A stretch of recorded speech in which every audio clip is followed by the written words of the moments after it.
How does she find so many things to do? How can I find something to do with my extra time? Or for that matter, what about you? I don't know. It seems as if leisure time is a problem. Well, let's see how your friends have met that problem. I told him once my friends were all busy. Oh, busy. They have something to do with their... Let's see. Last I saw of Dave, he was headed that-a-way. You mean this way? Yes. Dave has a hobby of identifying birds. It's a pleasant way of spending his time, and besides, it helps him with some of his schoolwork. You can learn quite a bit from hobbies. Here's Bill. Some of his leisure time is spent doing part-time work at the bookstore. Along with earning some spending money, he's getting experience that will help him later on. And Alice is devoting some of her leisure to learning to sew. That's something she'll be glad she did when she's older. And right now, she gets a big kick out of it. Here's the way Marge spends some of her leisure. She's learning to play the piano. She's getting a lot of pleasure from her own accomplishment, and she's acquiring a skill that will help her socially. And some of the fellows spend their time in group activities that are building them up physically, as well as providing them with a lot of fun. So that's what they're all doing. No wonder I couldn't find them. I'll bet you think I should figure out something to do with my... The question is, how will I know it's the right kind of thing? How will I know I'm using my time well? Your father mentioned a bookcase he was making, didn't he? Remember how he worked at it last night? Mr. Michaels, you gain 3 important things from your hobby, don't you?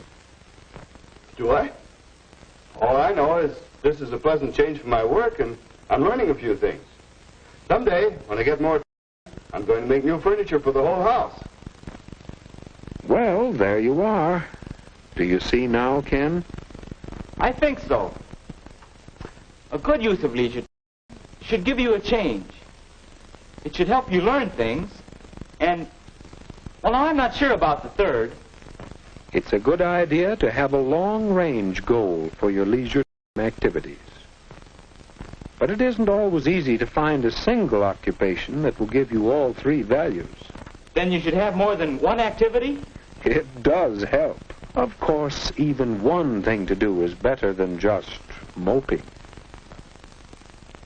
For instance, swimming is a pleasant change, a lot of fun, and a chance to build yourself up physically. And what about reading? There's a leisure activity that will help you learn things you'd like to know about many subjects. And this hobby could have a long-range goal, perhaps a job in the air. I get it. You know, I took some pictures once. Yeah, I got a camera for Christmas. Now, let's see, what did I do with that camera? It's around here somewhere. I gotta straighten this place up, too. Oh, here it is. You know, photography ought to make a good hobby for me. Yeah, might even want to make a business out of it someday. Thanks. Well, what about it? Will photography... Hello. This is a stream. This is a stream about featuring, starring, describing, discussing, pondering, and really introducing your 3 favorite Philosopher VTubers. Who are you 2 again? Would you like to go first, Tia? No. Oh. Okay, then. Well, I shall go first. So, hello, everybody. I am Axion. I'm a Philosopher VTuber from beyond the stars, beyond the emptiness, here to visit Earth and learn about your Earth philosophers and do philosophy, and I'm glad to be here. Hello, everyone. I'm Tia Fair, Idol Philosopher and Justice Incarnate. I am here today with my wonderful gen mates of Vlosophy, Axion, and Charis Euphranor.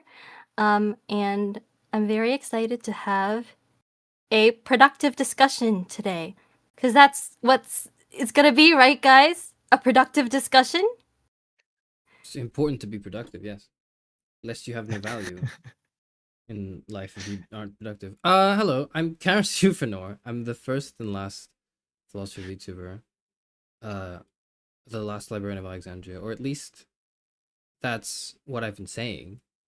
Really, I don't think I meant those words every time I said them. And so today that's what we're doing. Today we're gonna like sit here for maybe an hour to talk about what it means to click go live and say, hey guys, I'm the Philosopher VTuber. Because like, what does that even mean? Why do we call ourselves that? What's the point of it? Because initially it was just a gimmick. It was initially me attempting to separate myself from the crowd maybe and say, hey, look at me, I'm special, I'm unique, please pay attention to me. I do live streams, but it's a little different from another live stream. And over time I've sort of come to realize that I don't make enough philosophy content maybe to justify that. And then that sort of led its way into this spiral of me not knowing where I stand and who I am really, or at least who I am here. And so I've invited my two gen mates, or whatever you want to call them, onto stream today. Excuse me? So that we may discuss the matter at hand. What a wonderful intro.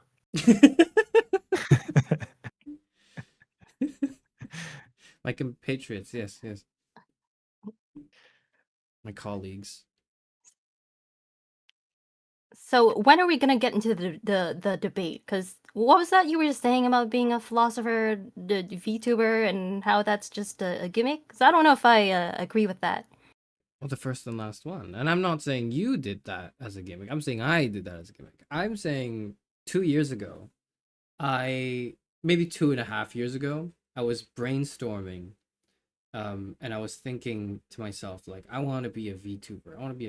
I got my friend Art Team to design this VTuber model for me, and I was like, this is gonna be so exciting when I debut. And then like probably about 3-4 months before the debut time, I was like, I need to sell myself. I need to market myself. I need to like optimize myself. Sell yourself? Yeah, I need to like optimize myself for like search engine optimization. I was like, how do I do that? And then I thought, well, I wasted like 5 years of my life doing this. Garbage. So I was like, I'll call myself the Philosopher VTuber. Not So Ordinary says, I didn't even know the side of VTubing existed. That's the thing, is it didn't really. So you would have some people do VTubing and then they would talk maybe about certain things in philosophy, but no one dared call themselves a Philosopher VTuber. That was unheard of. It's for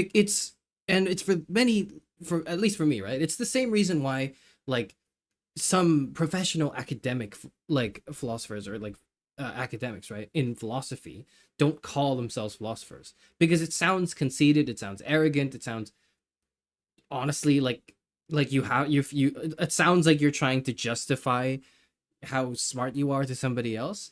And ultimately the only people who end up actually calling themselves philosophers are like rappers. And I'm no DJ Khaled, you guys are no Kendrick Lamar. This is just like not how that song and dance works. And so I made the choice to call myself a Philosopher VTuber those years ago, expecting a lot of like backlash. Expected a lot of people going like, that's not real, this is not it, like nobody calls himself a philosopher, this is lame. And I suppose those people probably thought those thoughts, but they didn't bother to comment them, and they just kind of live in my head, these hypothetical people that are making fun of me. But so now here I stand with this title, and I don't know if I like it anymore. Since then, we've had a few developments, and I'm just really, I don't know what the word philosopher, what the title philosopher means to me anymore. And thank you for coming on, Axatia, because I'm wondering what it means to you. Wait, before we continue, Yes. I need to get this like off my mind by asking it to you guys. Bello says, if Charis is the first and last, are you two between him? I suppose that's one way to think of it. That might make sense. It would. What do you think, Ax?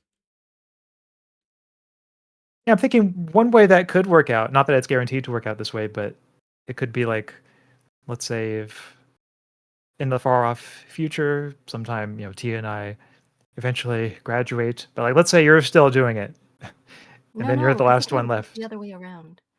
Well, I was thinking if that happens, then there would be a very real sense in which you were the first and last. And if no other philosopher VTubers have like joined in the meantime and are still doing it, then and if none of the others like ever decide to become philosopher VTubers, then yeah, I guess it would be true in kind of a literal fairly straightforward sense. But I kind of like the metaphorical sense in which it might be true. For some reason, I thought you were gonna say, what if like far off in the future we have like cloning technology that like makes there be another version of Charis Euphranor, and then that version also becomes a philosopher VTuber afterwards. Oh, I'll save him the trouble and just like execute him on the spot. We're not gonna do that. But to go What if back he to fights your back? question. Oh, sorry, what, Tia?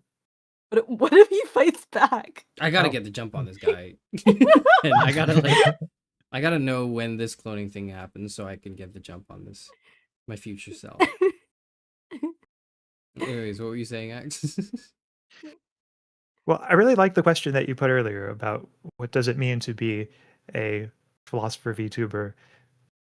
I don't know if I have a fully worked out answer now, but I could say at least for a first pass, I would think of it as somebody who uses VTubing to advance philosophy. So this to host philosophical discussions or to give philosophical, let's say, arguments, speeches, monologues, dialogues, what have you, through VTubing. So using VTubing as a medium to basically do the kinds of activities that philosophers who are not VTubers do. So like, whereas, like you might say that just like regular IRL philosophers will do things like, write essays or give talks or go to conferences and all of that. With VTubing, it's a little different. It's not exactly philosophy conferences as VTubers, though that is kind of an intriguing idea. Maybe in the future, maybe there will be a philosopher VTuber conference. Who knows? That would be sick. But at the very least, just giving talks and perhaps to a certain extent putting out writings. But even if not writings, like at the very least doing streams or doing videos about philosophy. I think that's and doing all that as a VTuber, to me, it seems like that is at least a reasonable first pass. What are we thinking, Tia? The first pass at what it means to be a philosopher VTuber, that is. Tia, make sure clone Charis gets some genetic engineering for faster reflexes and improved strength. Wait, why are you addressing me? I'm not the cloner. I'm a bystander. I mean, you're the one who brought it up. we can't have that. No. The clones get nothing. In fact, don't clone me. Just don't have any clones, okay? We're gonna kill the clones. We're gonna, like, suffocate them in their sleep.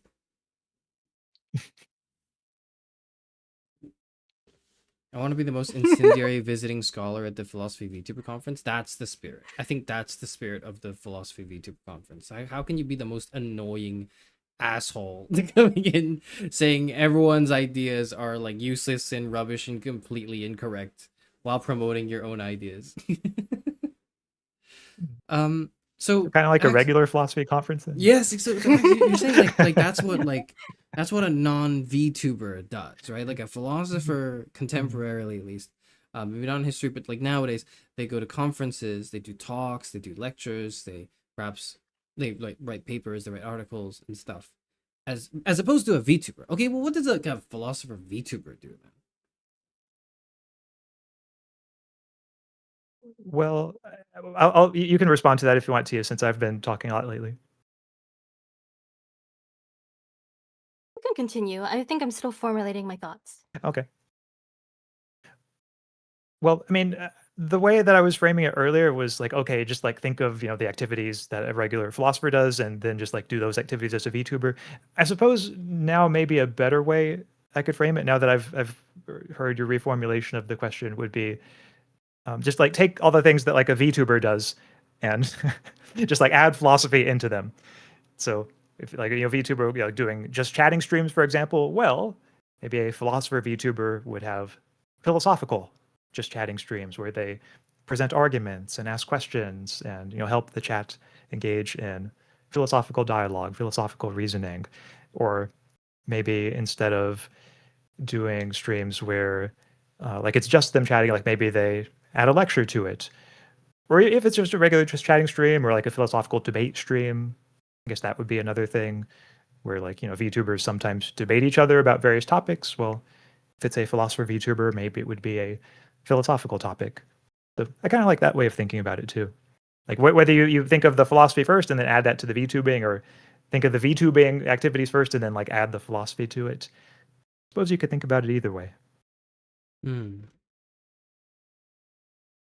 But then, wouldn't you be I'm of several minds. Like I think one horn of the concern for me is like, it feels suffocating when I call myself the philosopher VTuber, and I want to like play Road to Empress 2 or whatever, and it has nothing to do with our standard conceptions of philosophy. Now, philosophy, I like to think that all of philosophy, or everything boils down to philosophy. So one could, in fact, draw like philosophical questions from anything, and this includes a video game like Road to Empress 2. The issue, however, is that seems like a cop-out. It seems like, well, I'm sort of prancing about saying I'm the philosophy VTuber, but I'm not doing philosophy all the time. Okay, well, how often are you doing something that's strictly speaking very philosopher VTuber coded, right? Well, for me, I don't know, once a month, once every 3 months, once every 2 years, I'll drop a video about something very philosophical, like the trolley problem, and then and then maybe never again. But like, there's something about that tag that I find very suffocating. I feel as though I can't, like, the expectations are always set that like I am the philosophy VTuber, and someone's gonna come in and expect me to do philosophy content all the time, but I want to play Road to Empress 2. What do I do about that? There's something that I could say to that, if you'd Yes, like. please. It's funny that you describe the label of a philosopher VTuber as, I think, as restricting, because I think I have the opposite experience. If anything, I think I find it more freeing than restricting, and I could say a little bit more about why that is. But first, I want to ask you guys, have both of you guys seen the movie Batman Begins? Yes. Yes. Okay, great. And okay, I know this was like, I don't know, like I watched this like, I don't know, like 15 years ago. So like even my memory is a little bit rusty, but like, do you remember like the part where like the dude like Ra's al Ghul, right? Like says like to Batman, like he's telling him about how like um he's basically giving him like a marketing lesson, like, okay, you need to like be a symbol, something that's like bigger than just like you. And then like Batman takes that to heart, and then that is like his inspiration for becoming like the Batman, and with like the name, the costume, and the like, and all of that. I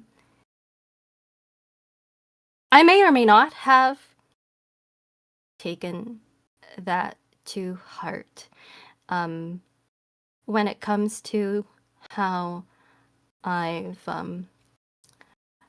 thought about how I would go about my life, because I think even though that was just, a movie, a fictional, a piece of fiction, it was written by real people.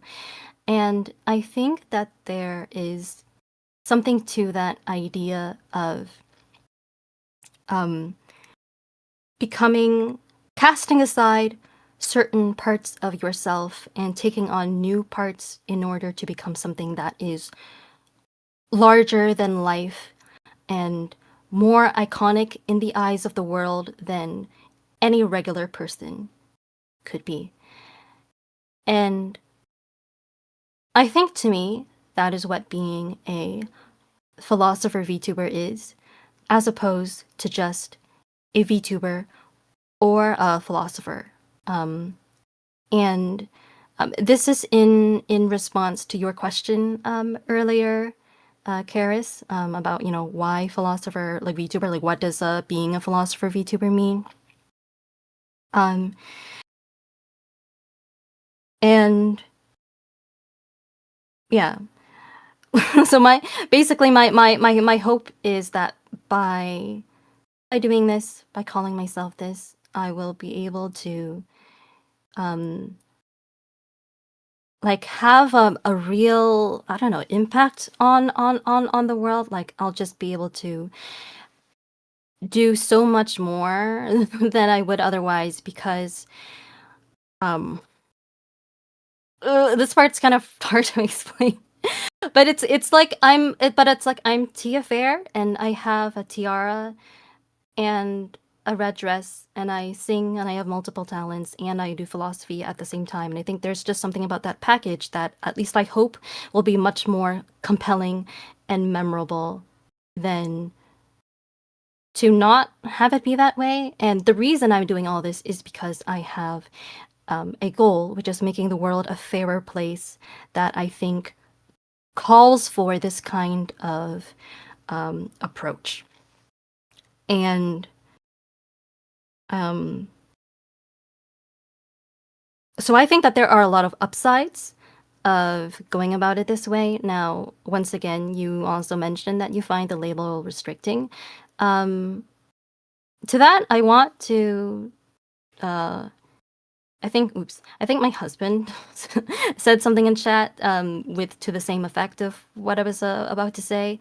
I think he said, "So does everything a plumber VTuber stream have to involve plumbing?" Charis, people can have other interests. I had Yes, pretty it much the does. same idea. Like, Sorry, go no, on. like philosophers are still just human, and sure, like arguably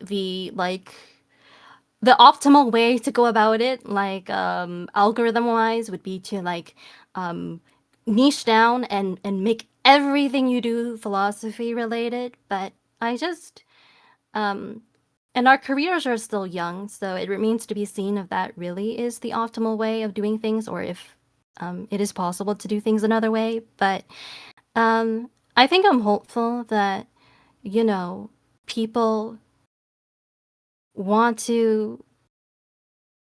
They're not just we're not just like products to people. Like the right people. There are people out there who really want to learn about us and to be there for us as people, and not just as like producers of content. And my admittedly limited experience in VTubing so far has proven that true. I think that there's a hunger for community and for humanity out there in this very commodified and fast-paced world. And So yeah, like I don't think that like donning the label of philosopher VTuber means that we just have to be super serious all the time. I think, at least in my case, when I, play games, or when I sing or things like that, I think that just makes me more human, and I'd like to think that that makes me more compelling in the eyes of the right people. Because once again, I'm not just a producer of content. I'm like a person, and people want to be there for the person. I mean, I think that's a nice thing to think. I think it's I think it's good that we remind ourselves that we are more than just numbers on a screen. We're more than just products to be consumed. Our channels mean more than that, right? It's a whole person. It's a journey. It's one take. No one's clicking on the fucking like plumbing channel going like, I wonder what this guy's views on high art are. Like, no one's doing that. No one. If I'm clicking on the plumbing channel, I want to see plumbing. I want to see top 10 tips on how to not like how to not clog your shitter. Okay, I want to see that. I don't want to see like, actually, this is like my take on the trolley problem. I don't want to hear your take on the trolley problem. I want to hear you tell me how to fix my damn pipes. Like, that's what I want. And when I bring this caricature up, when I like when I bring this up as this huge malevolent evil force that I'm, you know, satirizing to a degree, what I'm really doing is I'm trying to assert that what I believe is that that is the consumer mindset, right? The consumer mindset is like, I'm going here, I am on it, I am going shopping, I'm looking at this supermarket shelf of stuff, and I'm reaching in, I'm in the milk aisle, I want to find milk. I don't want to find like milk, I don't know, like I want to find anything that has something to do with milk or milk itself, and I don't want to find like bread. I want to find bread in the bread aisle. I want to find milk in the milk aisle. And as much as it is enriching to think that, well, it's like, you know, we don't, not all milk comes from milk aisles, silly. They come from cows or whatever, right? They don't all concentrate in one place. You can find philosophy anywhere, blah, blah, blah. Like, I think as comforting as that can seem, that's not what is happening on YouTube. That's not what's happening in content creation, in the sphere of like educational content creation, especially. I would say that we are products on a shelf, whether we like it or not. We shouldn't be, but we are. Okay, Charis, with all due respect, I think you are blind. I think Yeah. there is a lot that is out there that you are not seeing right now. Okay, first of all, even if right now we are products on a shelf, or not, you know, us three specifically, but people in general, that is wrong. And I believe wholeheartedly that it is our calling as Philosopher VTubers to try to fight back against those norms. I am here in a VTuber unit with you because I believed that you are the kind of person who would be dedicated to that mission. And I also believe in your capacity to follow through with it. I believe that it can be done, especially with three of us here, if we stick together. Furthermore, I am confident in saying that our experience as VTubers so far has already proven what you just said false. Because we three are fortunate enough to have communities who love us for who we are, okay? It's not because we're the smartest, it's not the perfect, it's not because we make the most content or the best content. I have so many health issues. I have so many things I want to do with my channel that I haven't been able to yet. I have panic attacks thinking that I'm like not good enough, and you know, and feeling desperate to prove myself, being afraid that until I do, no one's gonna want to stick around. And yet, over the last 7.5 months, people, like the people watching us right now, have shown up, and they have, thank goodness, proven me wrong. Okay? And I think they've shown up for you too, okay? Even though you are a, you know, self-proclaimed philosopher VTuber who has, in your own words, not really done philosophy content for the first 23 months until you put out that trolley problem video, people stuck around because they like you. because I like you. We like you because you're worth it. You, the person, the human, Charis Euphranor, not Charis Euphranor, just a name on a brand. Charis Euphranor, the person. We like you. That's why we're here. That's why we stick around. That's why we pray for you. We worry for you, even when you're gone, even when life makes trouble for you. We wait patiently for you and believe in you. And I don't think you can deny that that's been happening. And that is evidence manifest of what I'm talking about, that we are not mere products on a shelf. Hmm. What do you think, Axe? Well, I was actually going to say, if you hadn't said anything just now, I would say, oh, since that was directed to you, Charis, would you perhaps like to respond? But I can understand, yeah, if you want to take a second to think about it. I mean, I do think it's certainly it's a very nice sentiment, and thank you, Tia, for sharing that with everyone. I think that the way I suppose I think about it is this. I do think it's absolutely true what you've said, Tia, when it comes to our existing communities, the people who show up to all of our streams and all of that. They really do like and care about each of us, and not just a particular niche of content that we might provide. That seems right. You can tell me if I'm wrong about this, Karis, but when you were making your earlier comment, I suppose the way I tend to think of it is maybe you were thinking in terms of just like the broader YouTube viewership, like maybe somebody who's not already part of the community, but maybe they just search for something. Like let's suppose they search like trolley problem because like maybe they've heard about it, but they want to find out more about what it is, and they see your thumbnail, for the trolley problem video. It seemed to me like your comment was, or your thought was that, like that person, even if they see the name like Charis Euphranor when they click on the thumbnail, like in that moment, they're probably not going to care very much about Charis Euphranor. Like they care about, okay, like, am I going to get an answer to like what the trolley problem is about? And maybe if they eventually, see more of your videos, more of your streams, maybe they become part of the community, and perhaps the phenomenon that Tia was referring to about how they come to see you not just as a provider of a particular kind of content, but as a full-fledged person in your own right. Maybe that phenomenon comes more into play there. And so, in a way, you might think of this as a comment offering a potential reconciliation, but also with the awareness that I might very well be misinterpreting either or both of your views. And if that is the case, feel free to correct me. I could speak a little to that, if that's all right. Mm-hmm. Sure. The way I see it, it's true. It's absolutely true that having a niche on YouTube and on social media platforms in general is integral to one's success as a content creator.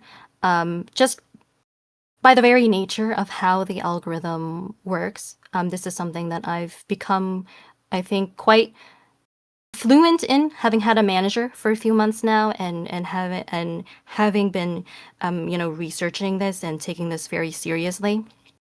But at the same time, like what I want to say here is that even though, so the reality is that any content creator will realistically end up having different kinds of fans. Very broadly, you can split them up into two groups. You have your casual fans and your hardcore fans. And I think this is pretty simple concept that doesn't need much further elaboration. You can see this in effect where, so not all of your fans are going to show up for everything you do. And honestly, that I've seen that being true even for creators who have a very clear niche. For instance, Charis at the moment has roughly 880 subscribers, but he doesn't have 880 views on each of his VODs. I have about 385 subscribers. I don't have 385 views on each of my VODs. In practice, what I've seen from looking at many different VTubers is that you can expect your hardcore viewership to make up only about maybe 10% of your total follower count. Sometimes it can even be closer to 1% for really big VTubers who have more spread out communities. But I think that it would be kind of misguided to think of that as a sign of failure. You know, even if your hardcore fan base does not equal your total fan base, you know, I think we have to remember that we have to go through the step of attracting casual viewers first before we can hope for the, you know, potential of converting them into hardcore fans later. I think I see that. Thank you for the previous comment as well. I've been sitting with it for a little bit. Usual acts. I can see the merit, and I think I've seen some comments from chat as well. Sort of echoing the sentiment that there is a reason, there's a very good reason perhaps to engage philosophically or to do things in philosophy on stream or otherwise, that it is something that is like a force for good. And it's not something to throw away because it's not algorithmic or it's not, you know, it's not primo content or whatever. Like it is still nonetheless something that is good and is worth doing. And I think it's hard to argue against that. And I think that's true. Like I couldn't in good faith say I don't believe that anymore after like having done it for 2 years. Cause like I actually do see it. I see the effect I've had on people. I see the good that's been done.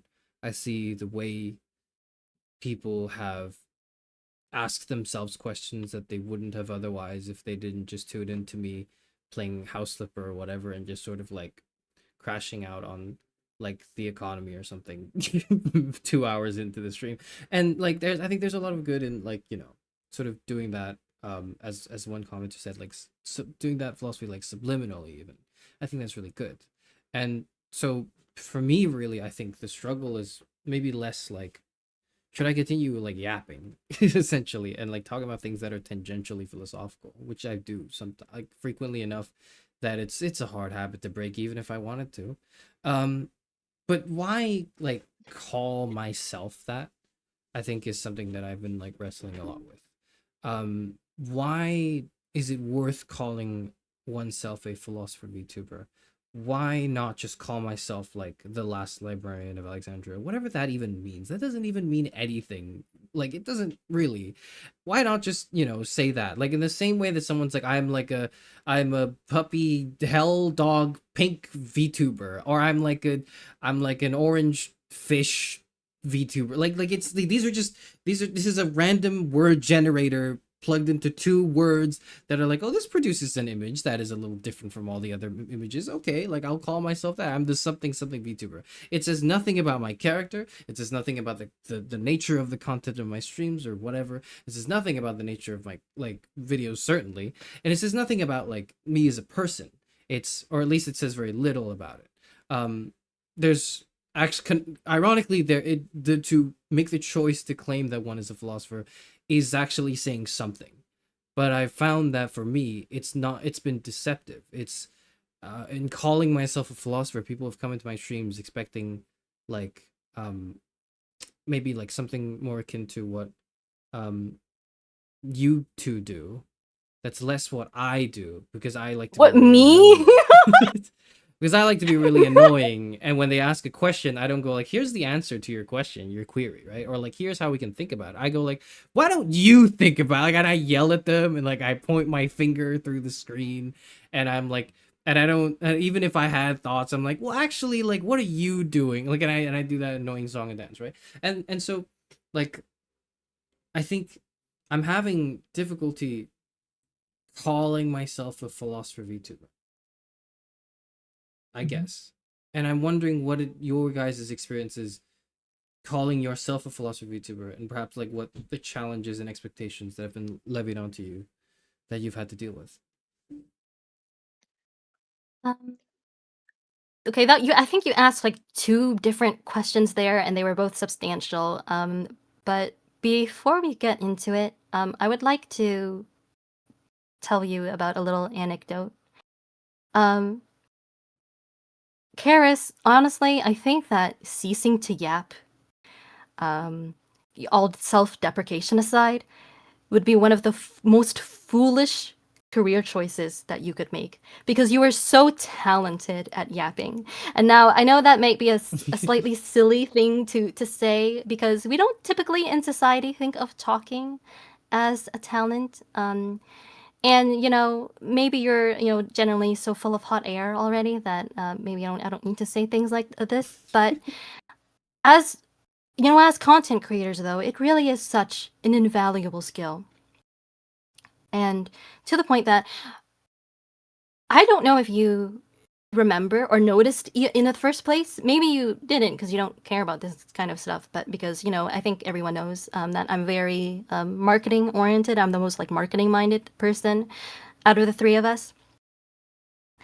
I want to bring to your attention the fact that when you did, I can't remember which one of your chatting streams it was, but it was within, I think, the last month. It was a June stream. I think it might have been the one about demisexuality. Mm. I saw with my own eyes you hitting 26 ECV, the highest that I'm pretty sure your channel has ever had, with under 1,000 subscribers. And I've watched enough different VTubers to know just how much of an insane feat that is to be capturing that many people's attention at the same time. I mentioned it to my manager Rotlia later that week. Bless her soul. I don't think she's watching this right now. She was like, yeah. I was like, Thank yeah, my God. friend Charis, like he's so talented at talking. He had 26 CV on his latest chatting stream with under 1,000 subs, and she was like, oh my God, she was jealous as someone who has been streaming for like 5 years. Like that's hard to come by. I've literally seen VTubers with more than 5,000 subscribers, with more than 10,000 subscribers, who struggle to have 20 people watching them every time. That's how talented you are at yapping. I want to make sure you know that. Thank you. Thank you. And as for your other questions, I've been talking a lot, I think, so far. So, would you like to go first by any chance, Axe? Yes, thank you, Tia. One thing I wanted to say, just very briefly, because this is touching on a previous point, and I want to focus most of my attention on the more recent points, but our earlier discussion about a hypothetical plumber VTuber, I just want to say a plumber VTuber would go so hard. Like I would be instant subscriber for me. I don't know about you all, but yeah, I just love that idea somehow. Okay, Axe but is now, very open-minded. yeah. So, Charis, if you ever decide you need a new niche and philosophy is no longer for you, like, hey, that's a possibility, maybe. Oh my God! All roads do lead to trade.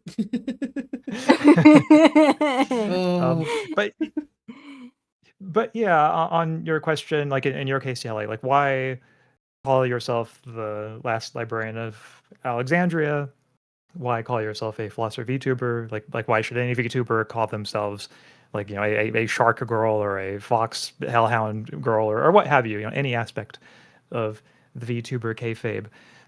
I suppose I think it, or I would like to think at least that it helps with the storytelling and the creativity, and for certain aspects of it. I mean, at least if the choice is like, let's say, intentional, and that one is not just choosing it in a haphazard way or like just for the sake of having something that one can claim to. But if one has, let's say, thought very deeply and thought, hey, this particular animal really resonates with me for a certain reason, like the vibe that this animal has, or maybe its connection to my own experiences IRL, and I could see that kind of element having an influence on one's streams, on the content of one's streams. Similarly, in your case, I'm not going to speak for you here, but to whatever extent the Library of Alexandria, the idea, the history, the lore, the image of it, the aura of it connects with anything in your personality. I can see that having a very real, very real connection to your streams. And I think that you have done a very nice job connecting it through things like Parrot and your streaming backgrounds and like the recent stream you did on sorting books in the library.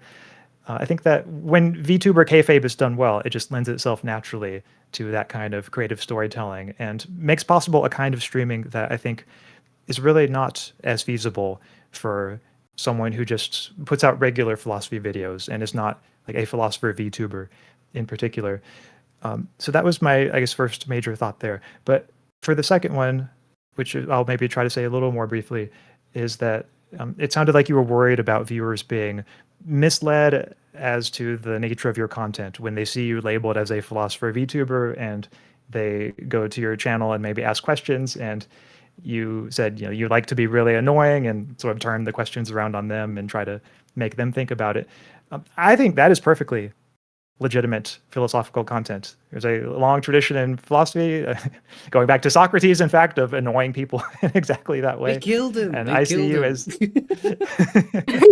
They hated him so much they were like, let's cast a vote to like publicly execute this guy's ass. And I'm like doing what he's doing. well, in your case, yeah, I guess it Okay, I'll I have a confession. Ax, do you recall when you were doing the like readings? It was reading like Socrates thingy while playing Mario, right? That was it. Yeah, I was reading some Platonic dialogues while beating Super Mario Brothers. Yeah, like not gonna lie, when you were doing that, it was my first time hearing that text, and I was like, this Socrates guy does sound kind of like Charis, like no cap. You bit my style. Fuck. Yeah. But anyway, the upshot of all that, I suppose, is like it seems to me that even if some viewers come to your streams expecting one conception of philosophy or one particular approach to doing philosophy content, and that's not what they find, and they feel misled, I would say that that's more an issue with them. I don't think that that would be a you problem. I think that that would just show that their conception of what philosophy looks like might be a little too narrow. Now, there is still, admittedly, a question you could ask here, which is, well, okay, still, like, why call myself a philosopher VTuber? Why not just do philosophy in the streams and have it be left at that? And I think that's the question, the main question that I sense kind of lurking here, which I have some things I could say about, because I do think that, or at least I like to think that there's some value, I think, in calling oneself a philosopher VTuber. But at the same time, I've been going on for a while, so I'll pause there. But anyway, yeah, anything in that you'd like to follow up on? I think that's good. When a year and a half ago, so this was probably like, I want to say 2, 3, 4 months after I debuted, I received a message on Twitter. I received a DM from somebody. This person said many things, but among them really was like hey, there aren't any other like philosopher VTubers out there, so I thought I'd ask you this question because I don't know who else to ask. And this was a very specific question on like a what was it, a critique of Marx through the lens of someone else, Sartre, I think, or somebody, I don't know. I don't exactly remember the details because it was like 3 or 4 names, which at the time I wasn't very familiar with, and that's why my memory's hazy. Talking specifically about Simone de Beauvoir's very specific views on like a part of like her existentialist worldview. And this person was like, what are your thoughts? And I said, I don't know, because I haven't read that at all.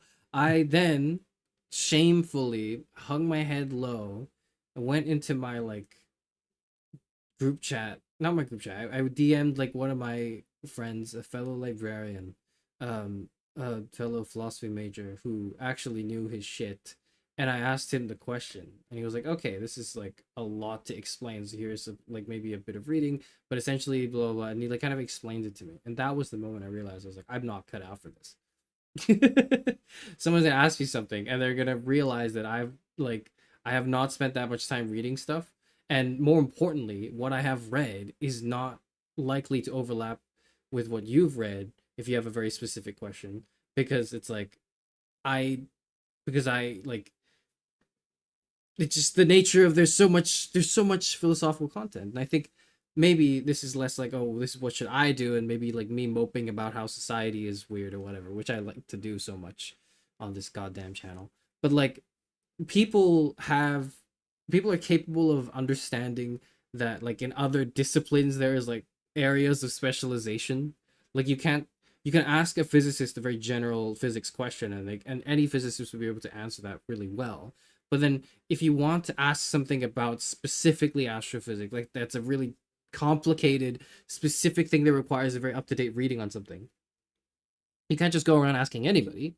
You'd have to ask like, I don't know, Syzygy Z Altair. You'd have to ask someone very specifically anchored towards that subfield, that discipline. And or at least I don't think there is an awareness of that existing in philosophy and in philosophy content. One. Two, if there is that awareness, so what? I'm like the only person here, maybe now not so much, but at the time I was. So it's like to bear that mantle felt very heavy. To say, no, actually, I don't know. And every day, since that day, I've been thinking to myself, like, if I can't do this, then like why am I telling everyone that I'm a philosopher VTuber if I can't answer their philosophy questions at all? I can't even be like, here's where I would start. I just went like, I don't know. I have no idea.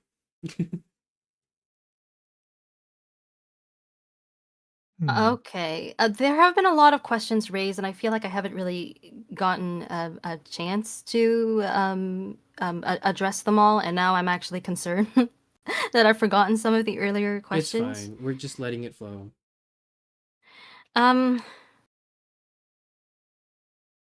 you remind me? Okay, I think one of the things was you asked about challenges of being a philosopher VTuber, but there was like something else Yes, before that, and I think, and I don't remember what that was. before that, Was it well, like why why call something? oneself a philosopher? What's the point of doing that in the sense that Okay. like I could call myself something else and do the philosophy was kind of like one point. I could just call myself like I'm the yellow guy from some of the Reddit posts you've seen. That's my description. And like that would get the point across. That would do as much branding and messaging. And like, or I'm the guy who played Class of '09 and took it really seriously and was really concerned for the well-being of the students, which I still am. But like, you know, there are many ways that one could do that, and also actually just do what I'm doing right now, or what, you know, what one would consider philosophically sufficient and rigorous. And then like the jumping off point is like in calling oneself a philosopher VTuber, I have invited challenges that I was not able to deal with, and not just like, oh, the haters are gonna hate and they're gonna say mean things to me. I don't care if people say mean things to me. Actually, I do care. I love when people say mean things to me, because that gives me an excuse to say something mean back, and oh, I love doing that so much. But like when someone asks a question and is earnestly trying to learn something from you that they think they can, and I just show up with disappointment, it's really crushing. It's really Okay, so crushing. if I want to punish Charis Senpai, I should actually just ask him a question he can't answer on stream. Yes, that's probably it. Honestly, that would probably be the. But it's good if you do that on stream, because then it's content. But this person did it like off stream, so it wasn't even, my suffering wasn't even content. My suffering was not. It was horrible. All right. On the question of why call yourself a philosopher VTuber, which I think Axe already said some things about, and Axe, I think your point about just what VTubing adds to I guess the presentation of philosophy as a medium was very well put. Although I would say that personally, I wonder if maybe your comments about how people may just, resonate with like certain kinds of animals like foxes or whatever was a little bit too charitable. I suspect that Karis and I are of the same mind on this, but my like hot take. I don't know if it's that much of a hot take, but my hot take is that I think like the majority of VTuber lore out there seems pretty uninspired and derivative.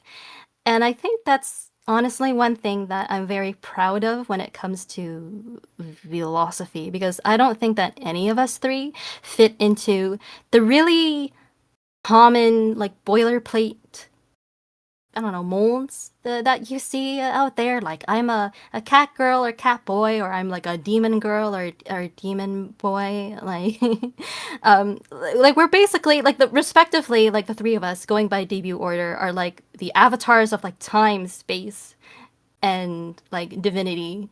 And like that we we like appeal to like these higher concepts, and I think that's so neat, and it really fits our status and our mission as philosopher VTubers very well. But again, more precisely on the question of why call yourself a philosopher VTuber. I think here there are a couple things that I could say. One thing I want to say is that first, I want to sell the idea of philosophy itself.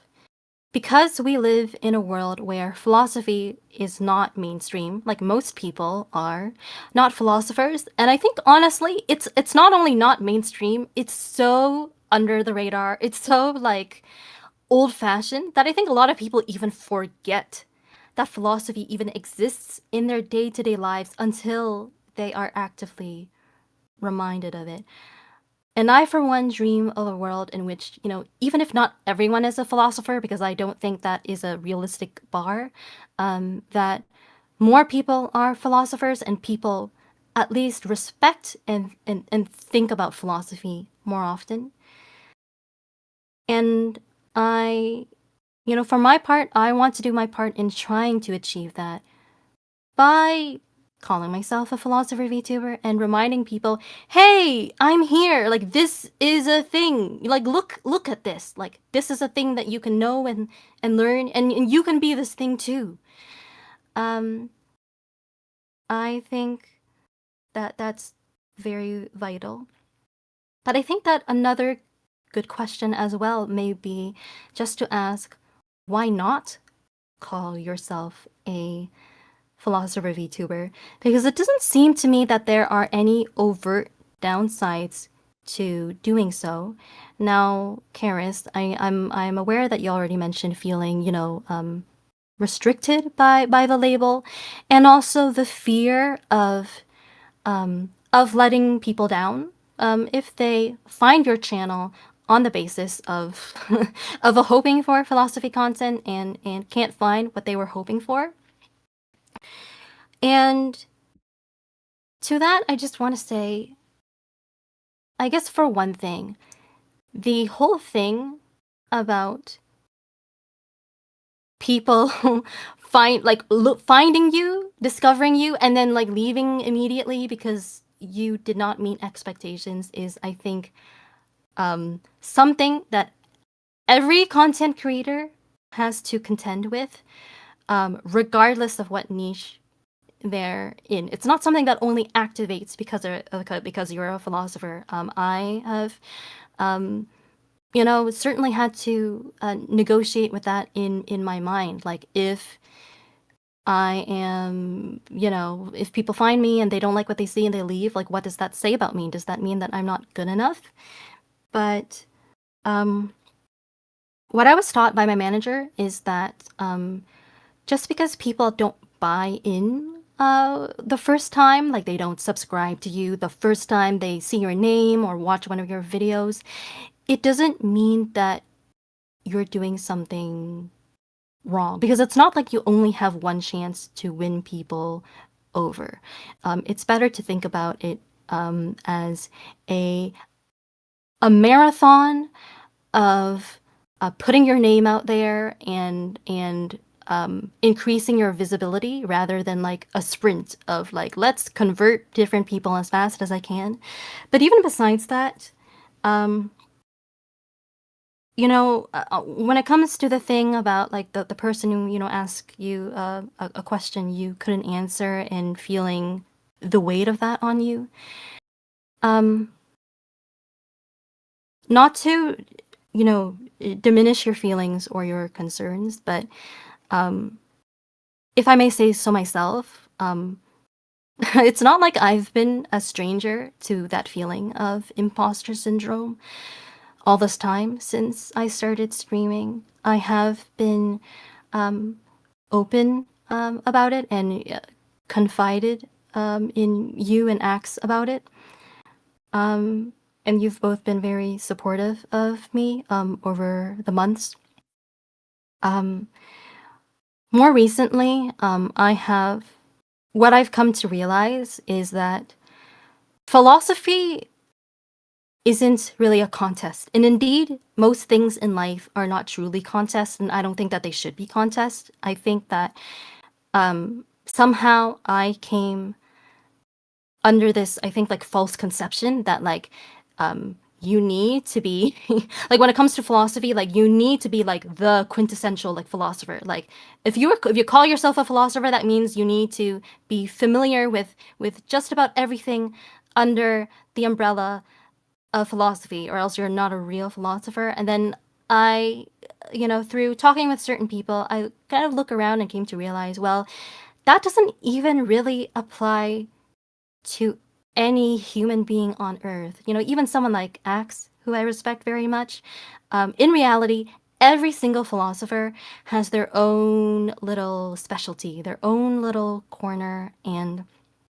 I think realistically, we can only expect to be, you know, experts in that thing that we've dedicated our time to and are passionate about. That's all we can ask of ourselves.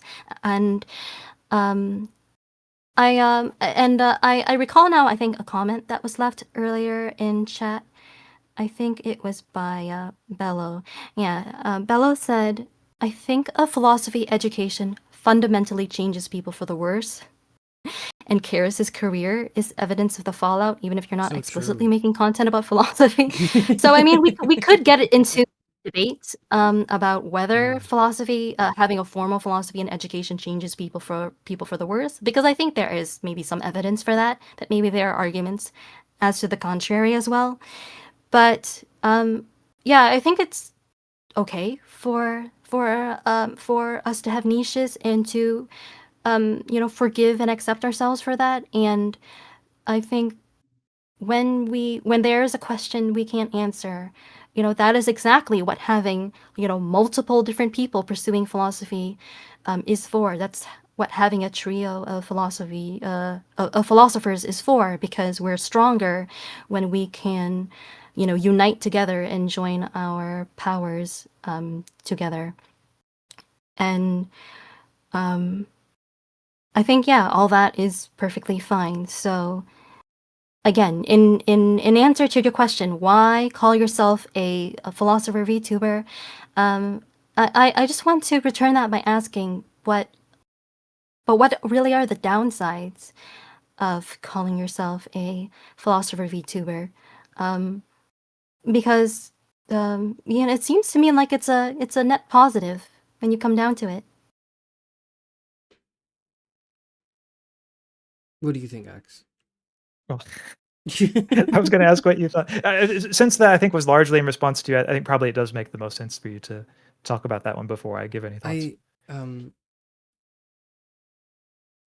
Okay, I see it, and I don't want to get into my response yet, because my response is essentially like, I actually do know exactly what is the best algorithmic way to do philosophy content. Like, here's the best way to get people.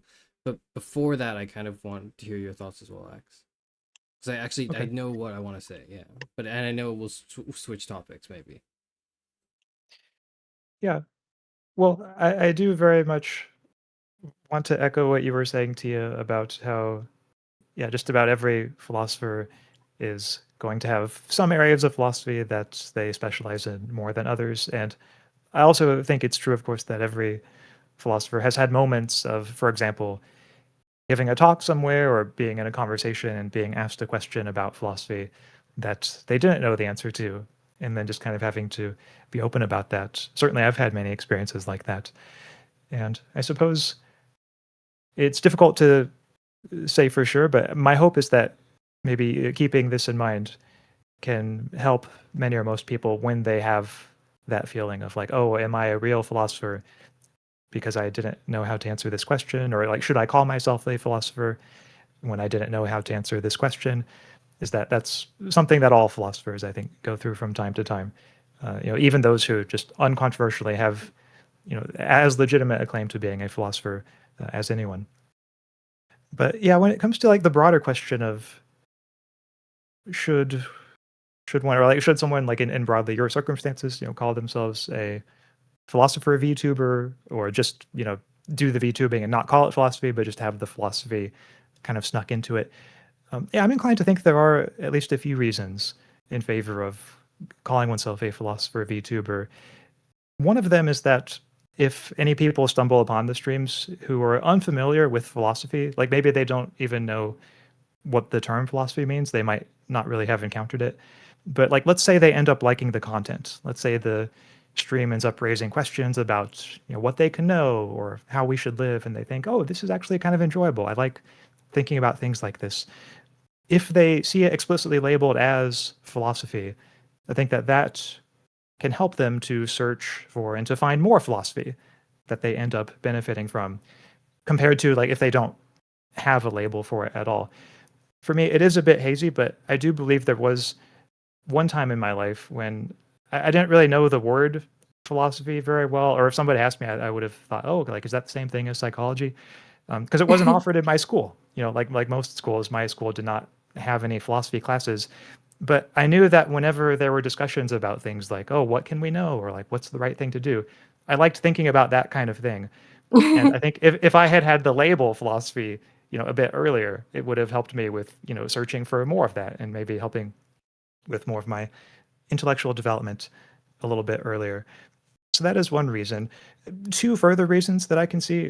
One of them is that if you label it as philosophy, then those who are searching for philosophy in the first place, like those who already know what philosophy is and want to find more of it, I think that can make it easier for them to find your philosophical content.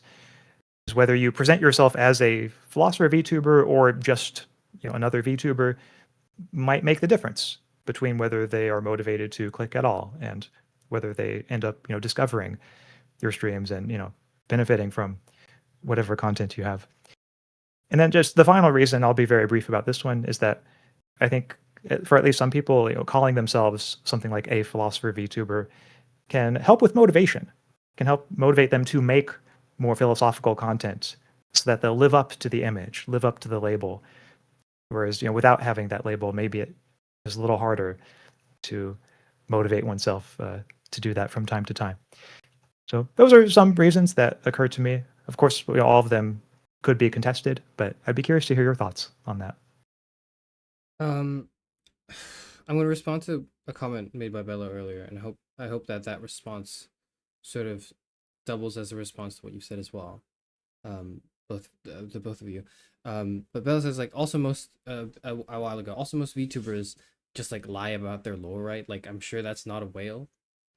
That's true. Like, I know that this person is not a whale in real life.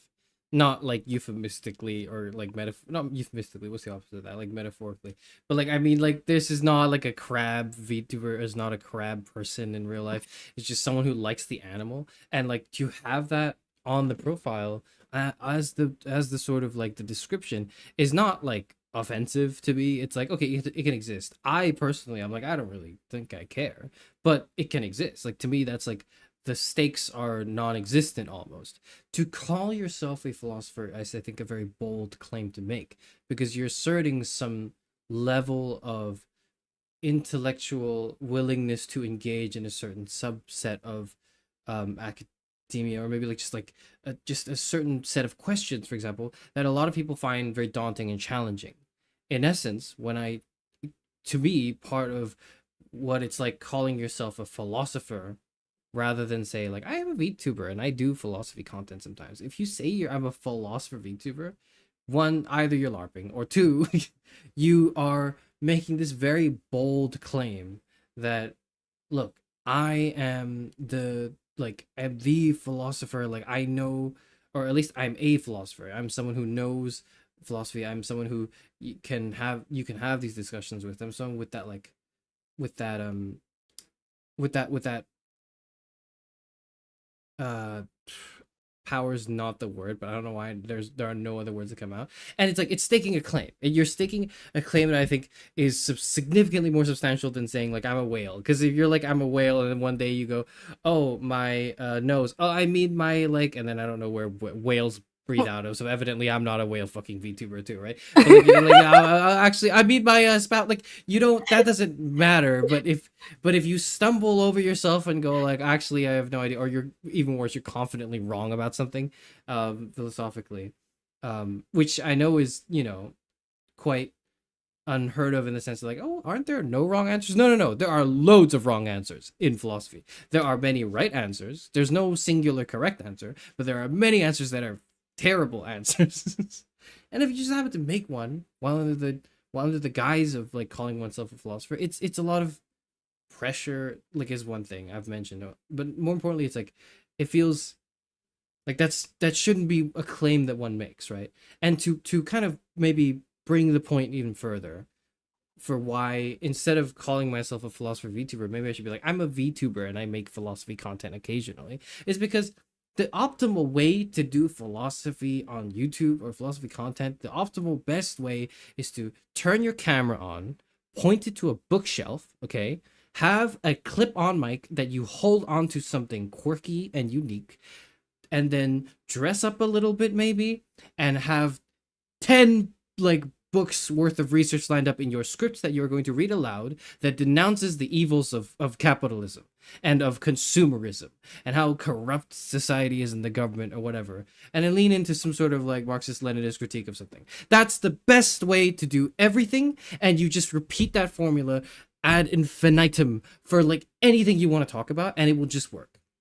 Like that is the optimal way of doing philosophy content. That is what philosophy content is most palatable in its form. And I can say so boldly, I can say, well, I'm doing something different. I'm gonna pretend to be an anime guy on the internet. That's fucking like, and then I'm gonna actually like sneak it. Like I can make all those claims, but when I know for a fact that I could actually just turn my webcam on and then just hold a clip-on mic and then just tell you the books I've read in this pre-digested manner, and how that's just so much more like palatable one thing, but also like you learn more, you feel more educated, it fits the meta and everything. Like to me it seems like philosophy content is solved. That's what you do. You just do that. So why do this new thing? Like, what am I hoping to achieve by LARPing as like an anime character online? What am I hoping to achieve? What are you hoping to achieve that couldn't be done through other means? Oh, I thought you were done. No, that's it. Okay. Yeah, I can say something here. I mean, for one thing, although I respect ContraPoints and Abigail Thorne very much, especially Abigail, I don't see why that means we can't still try to innovate and do something else and do our own thing and see if that also works. I think that's a worthwhile endeavor in life.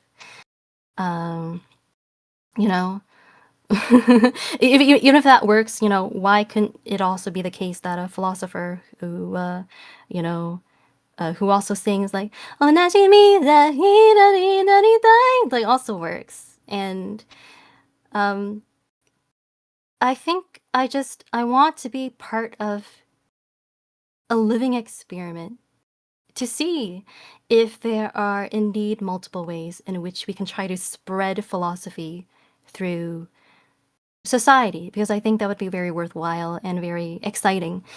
And yeah, I don't know.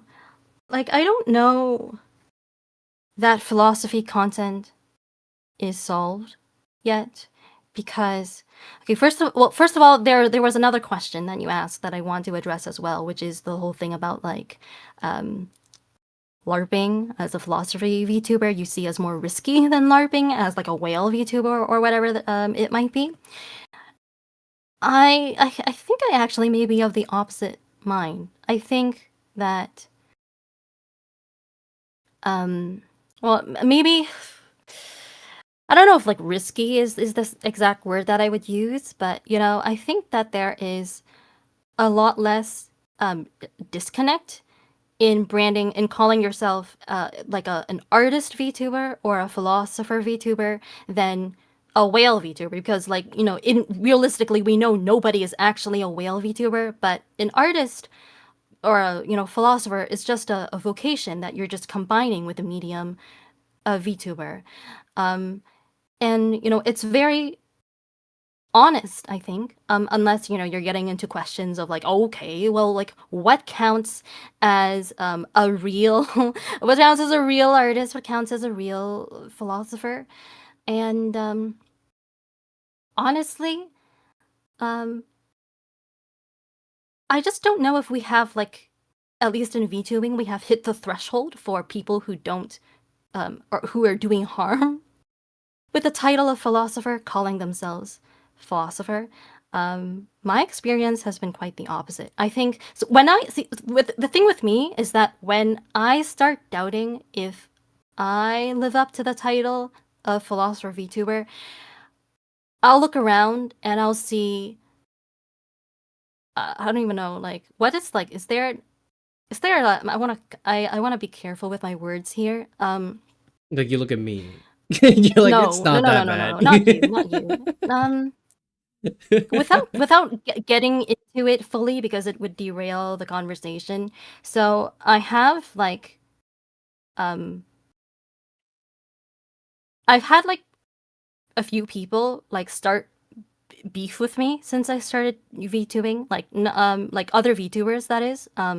And I won't I've been talking about it with these two guys recently. I'll not go into the full story here. The point is that basically people would maybe like treat me in a bad way, and like I would just I didn't do anything wrong. I would just like try to like set boundaries and distance myself from them, and like they would still walk away from it thinking that I'm the bad guy instead of like holding themselves accountable for whatever it is that they did. And I feel so disappointed every time that happens. And it's just such a stark reminder that like most people are not philosophers, and it really shows. And like when I start doubting myself, all I have to do is like remind myself of those people, and I'm like, have you guys seen the meme that's like a 4-panel comic, and like there's like two guys, and the first guy is like, man, like I wish, you know, sometimes I wish I were someone else,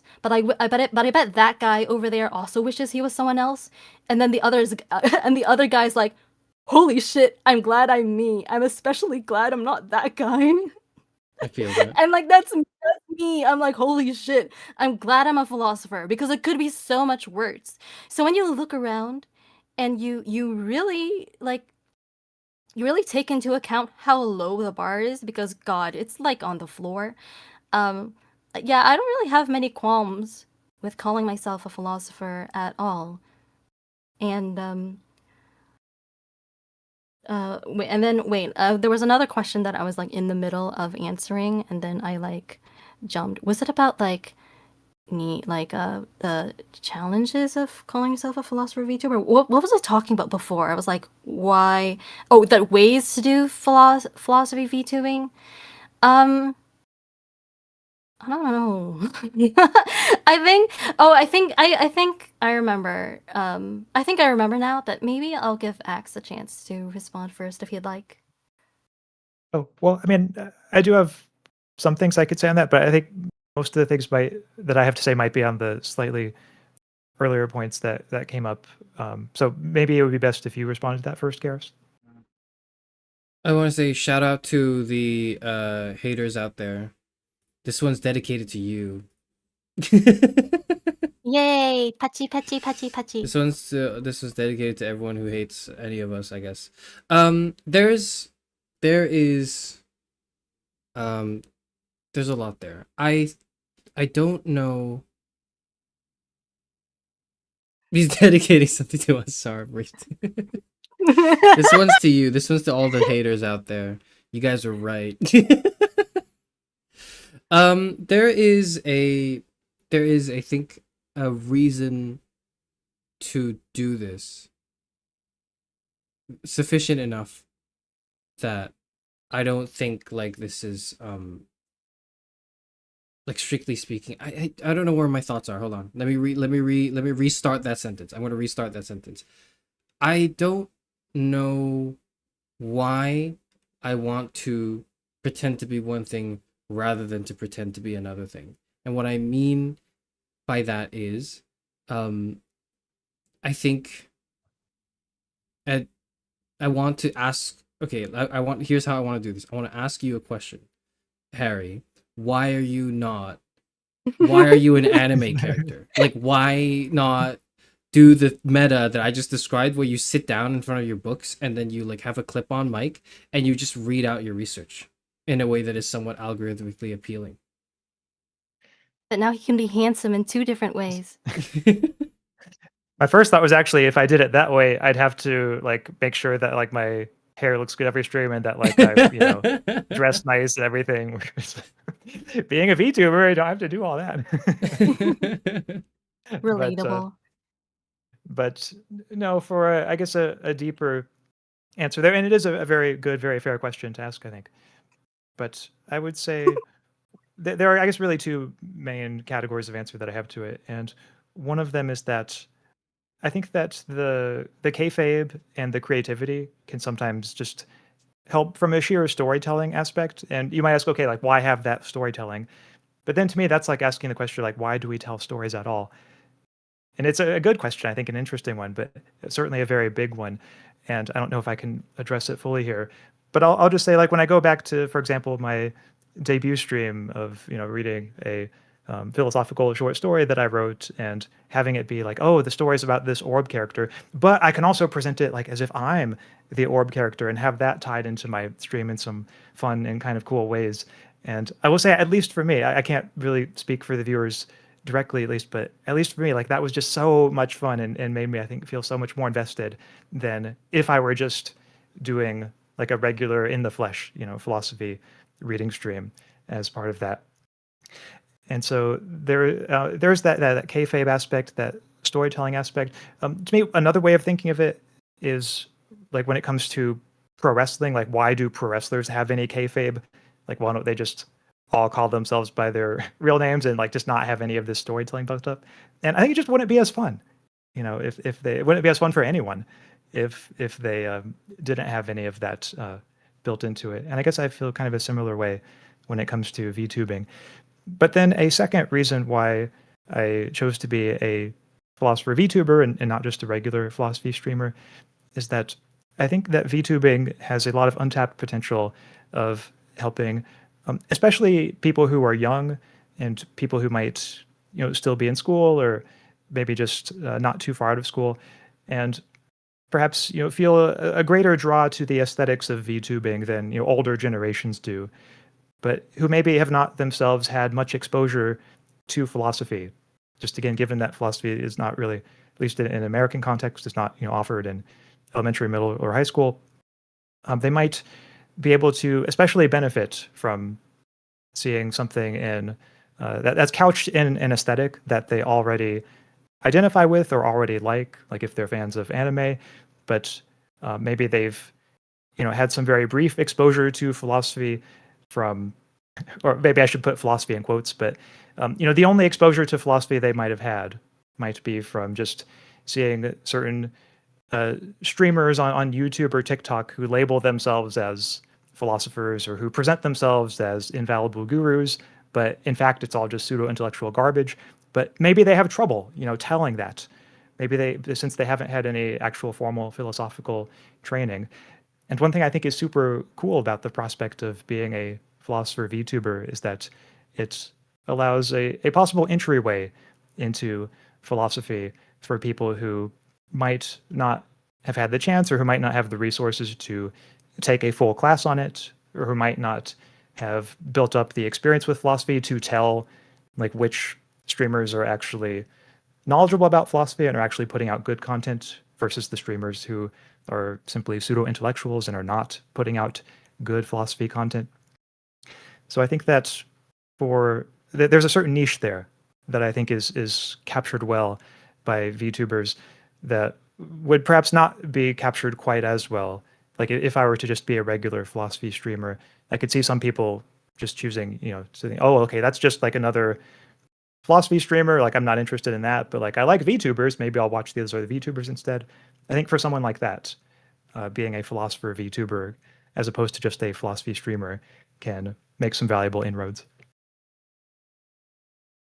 What do you think, I really Tia? like, yeah, I really like those points that you just made, Axe. I think a lot of them harken back to that one article you put on your Substack about all about Axion, the story and the rationale behind Axion, which I may have read obsessively. But anyway, especially the point about like the infallible gurus, because that is also an issue that's been on my radar for quite some time now, even long before I became a content creator, and it's just something that pisses me off so much because I think it's such a dire issue, and I think I suspect that this is something that all three of us are probably aligned in, because we kind of already did a stream on the male loneliness epidemic, which is very, adjacent to this phenomenon. The phenomenon of basically loud idiots being, bankrolled by the Koch brothers or something, giving millions of young men everywhere a false impression of what true intellectualism is. That is something that strikes me as completely unjust and unacceptable. And among the other reasons that Axe laid out, I want it to be part of my mission to try to fight back against that tide in whatever way I can, because I think I would like for young men to have a chance to learn, to be exposed to real philosophy and learn what true intellectualism is, and become smart and responsible and happy, because that's what they deserve. And yeah, I want to earnestly believe that what we're doing will lend itself to that, and I'm hopeful that you agree, Charis. I don't know. I think I do. I just have a hard time accepting it. It's I like because I don't know what is the why. I can see why it needs to be done. Like why be I can see the existence for why a philosopher VTuber, why it's good for a philosopher VTuber exists. I think now a bit more clearly, and I'm sort of stuck on why that needs to be me maybe, and I want to elaborate on this by sort of responding to someone else's comment as well. This is Gob's 2 cents, right? Like Gob I says, read that as Job. Like Job. or maybe that's just because Leon made me watch all of Arrested Development. Maybe I just read GOB. I'm reading as Gob. Okay, so tell us if we're getting it right, Gob or Job. But 2 cents. I get the sense that authenticity means everything to the audience here, more than rigor or interesting topics. I hate to see that lost. If VTubing is the best way this authenticity is expressed, then go for it. And I think authenticity is a very strange word, because I'm literally putting on this mask of an attractive anime man. Like the purpose of being a VTuber from the perspective of people who are horrible, terrible, manosphere influencers, you know, the types that you brought up earlier, right? Like to them it's like, well, like you're only a VTuber because you're ugly in real life, which is true. But but it also does not lend well to my authenticity case, because my authenticity cases No, not shouldn't I true. bear that? That's like 67% untrue here. At least it's 67 to 100% untrue. But like it's like, you know, what is the point of, like, you know, dressing up as this anime character, in the sense that, like, not from the perspective of the audience, like, oh, this is just something that's nice to consume. Of course it is. Like, I like also having eye candy on the screen or whatever. But for me, it's like I'm having trouble really coming to grips with why that makes it more authentic than if I just turn my camera on right now and show that I've actually had to take my pants off because of how hot it is in this room because of the heat wave. But like, I'm not. That'd be really authentic, and it might land me in a lot of trouble. But like, you know, it's nice that as a VTuber I don't have to worry about that. But like but it's not as authentic. And now that I've mentioned this, it's more authentic. Now that I've told you a little bit about myself, now that I've showed my pristine and luscious hands on screen, it's just like it's got a little bit more authentic, didn't it? Like, why am I still pretending to be that, like, anime character, I guess? I don't know. Well, I don't know. I suppose I tend to think of authenticity as being about a willingness to be open about whatever is most important to you. And when it comes to what's most important to you, I mean, I guess it will of course vary by person to person, but for some people, maybe it will be, you know, being open about how they look. For others, it might be, you know, being open about their thoughts and their reflections on things. And I don't want to make any assumptions about what the case for you is, Charis. But I will say that if it is the case that what's most important to you, like the parts of you that you see as being most deeply a part of your identity, have to do with your thoughts, with your reflections on things, or perhaps with your feelings. And if you're open about those on stream, then to me, like whether you're presenting with an anime avatar or not, really just has virtually zero bearing on the authenticity. I think the authenticity comes from the other aspects. For my part, I would like to refer to the Iron Mouse. The interview that Iron Mouse did with, or like the like the to Dr. K interviewing Iron Mouse on his channel a number of years ago, the theme of which was authenticity, where Dr. K, I'm not sure if either of you guys or if anyone in the audience is familiar with it, but I watched it back when it came out, and I found it very both very heartfelt and very insightful as well. I don't feel the need to, I guess, like relitigate or, you know, rehash the, you know, answers that were given in the interview and the insights that came out of it.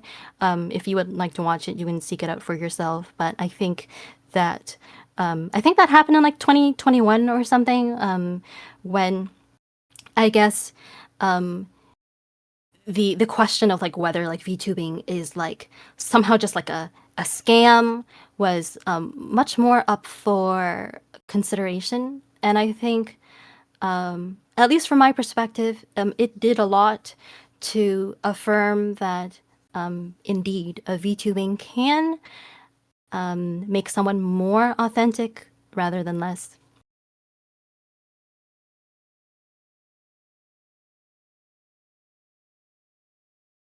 Are you okay? No. I mean, here's another comment from somebody else, which I think launches into like my response potentially to what you guys have said. But this is again another comment from Gob. Does it matter whether Peter Parker or Spider-Man does the superheroing? I think it really does. I think to some extent it matters because Spider-Man doesn't have to pay rent. Spider-Man doesn't have like girl troubles or whatever. He doesn't have like he doesn't have to deal with the fallout of having like family, because Spider-Man is Spider-Man. Spider-Man is the symbol of like that hero that goes into the streets and, like, you know, makes everyone's lives a little better. Peter Parker is the person, and Spider-Man exists only because Peter wants Spider-Man to exist. In the sense that, like, Peter exists because, well, in the fictional story and context of which he is from, he's a human being, and, you know, there's the idea that human beings deserve to live and be fulfilled and, you know, generally deserve rights. Whereas, like, a fictional character serves a purpose. Like, it's the character must do something for it to justify there being a character in the first place, especially when it's when it's not perhaps the easiest thing to maintain that character. Spider-Man exists because he has to mask Peter's identity. He has to do all these things that Peter cannot do as himself due to the logistics of it. The nightmare of, like, having, you know, his real identity revealed to the villains he fights is now, okay, they can target him at school or at uni, or, like, they can target his family or whatever. And the Spider-Man mask, the costume, the character, everything, it exists for that purpose that I don't know that I think, on the other hand, I don't know if Charis Euphranor fulfills. I think Charis Euphranor fulfills in some sense, like, okay, you don't know my face, so I won't get doxxed, I guess, which is nice. So I can get away with being very inflammatory on stream, which is great. But beyond that, it's like, is the purpose of Charis Euphranor just to hide away from the consequences of what I'm saying? I don't think so. It could be interpreted that way. I don't think so, because I want to claim responsibility for the things I say online, even though I have the pseudonymity. But, like, it's a struggle to justify this, instead of just going, like, okay, but I can, like, just not play the character. Like, why does there need to be a character, the kayfabe of it, beyond just something fun? And there doesn't have to be a purpose when it's fun, when it is something that one could do in their free time. But I think there is some sort of a sense of a purpose, I think, that is necessary for the Spider-Man costume.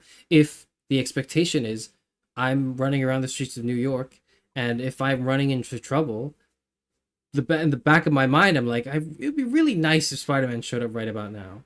And you can't give that false hope as Peter and never don that suit again, because you're like, I'm busy. Like, there's a greater responsibility there that's at stake now that the character exists. Does that make sense? Did what I just say make any sense? Well, kind of. Just to quickly follow up on that last part, Yes. is your thought that maybe there's a parallel sense in which, by taking on the Charis Euphranor persona, the Charis Euphranor avatar, maybe it sort of commits you to continuing it, kind of like with Spider-Man? Yeah, and the expectation is, like, it sort of, it has that, it exists in that space for that reason, unless I hang up the suit, unless I announce that, like, Spider-Man is retired, okay, there's no more Spider-Man protecting the cities, because people who get in trouble will, in the back of their mind, go, oh, Spider-Man might come in. Or villains, right, would be deterred by the fact that they think, okay, Spider-Man might be patrolling the streets right now. The specter of the character matters. Right. Well, in your case, I'll just say two things on this pretty briefly, and one of them is, I'll just speak for myself here. If you were to decide, Charis, one day that you no longer wished to be a VTuber, and, like, let's say you wanted to just be a regular, you know, IRL flesh tuber instead, just like a regular Vlosophy YouTuber, then I would fully support you in that. I think that's a perfectly legitimate way to go about creating content. And if that's what you preferred, then I would say more power to you. Second, and one way to think of it might be, like, what if you were to still be a VTuber, but also occasionally do, like, some face cam streams, like do like a hybrid approach? Would anything, I'm not putting forth that as a proposal that I think you should do, but just for reflection, like, when you compare that to the way that you're currently doing any things, would anything be gained or lost on that approach? I think maybe to clarify the analogy that I'm trying to draw, because I don't know if I did a good job explaining it. I think what I mean is, like, if I were to, you know, cut the VTuber bullshit, whatever, and then like turn my camera on and like start speaking to it with the clip-on mic and everything, like do the standard song and ads, that's still like the same problem in, or the same thing of like the specter of Charis Euphranor or whoever, or maybe insert government name here or whatever. Maybe not government name. I probably wouldn't use my government name, but I probably use a different name. If I were to do that, the specter of that still exists in that, like, as long as I'm doing content on YouTube and there's some drama in the philosophy sphere, I don't think that is.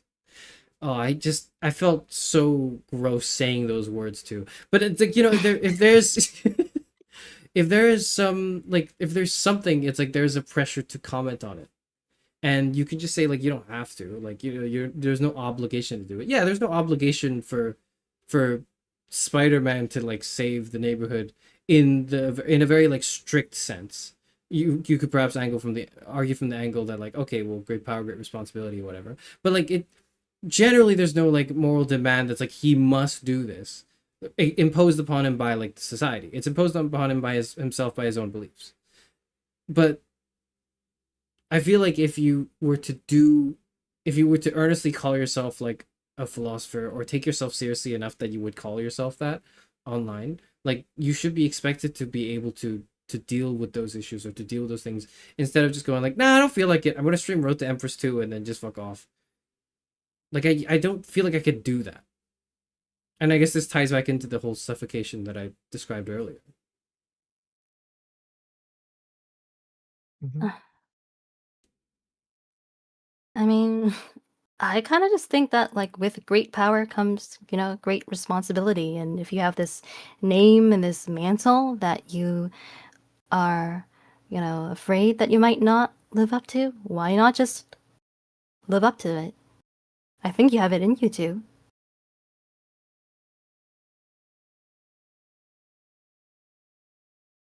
Are you okay again? No, deep in thought. What do you think, Axe? Yeah. Well, I'll just say for my part, I'm going to tell a little story about how I discovered you. Back when I was considering becoming a philosopher VTuber, I thought, hey, like, I wonder if anyone else has done this so far. Like, are there any philosophy VTubers or philosopher VTubers who are already out there? And so I just searched YouTube, philosopher VTuber, and I found your channel. And I think at that very moment, you were doing a stream of, I believe it was 5 Hearts Under One Roof. The most And so I watched intellectually some of it. rigorous thing I've done on the channel yet. Pretty much, yeah, pretty much. But to me, that didn't make you feel like any less of a philosopher VTuber.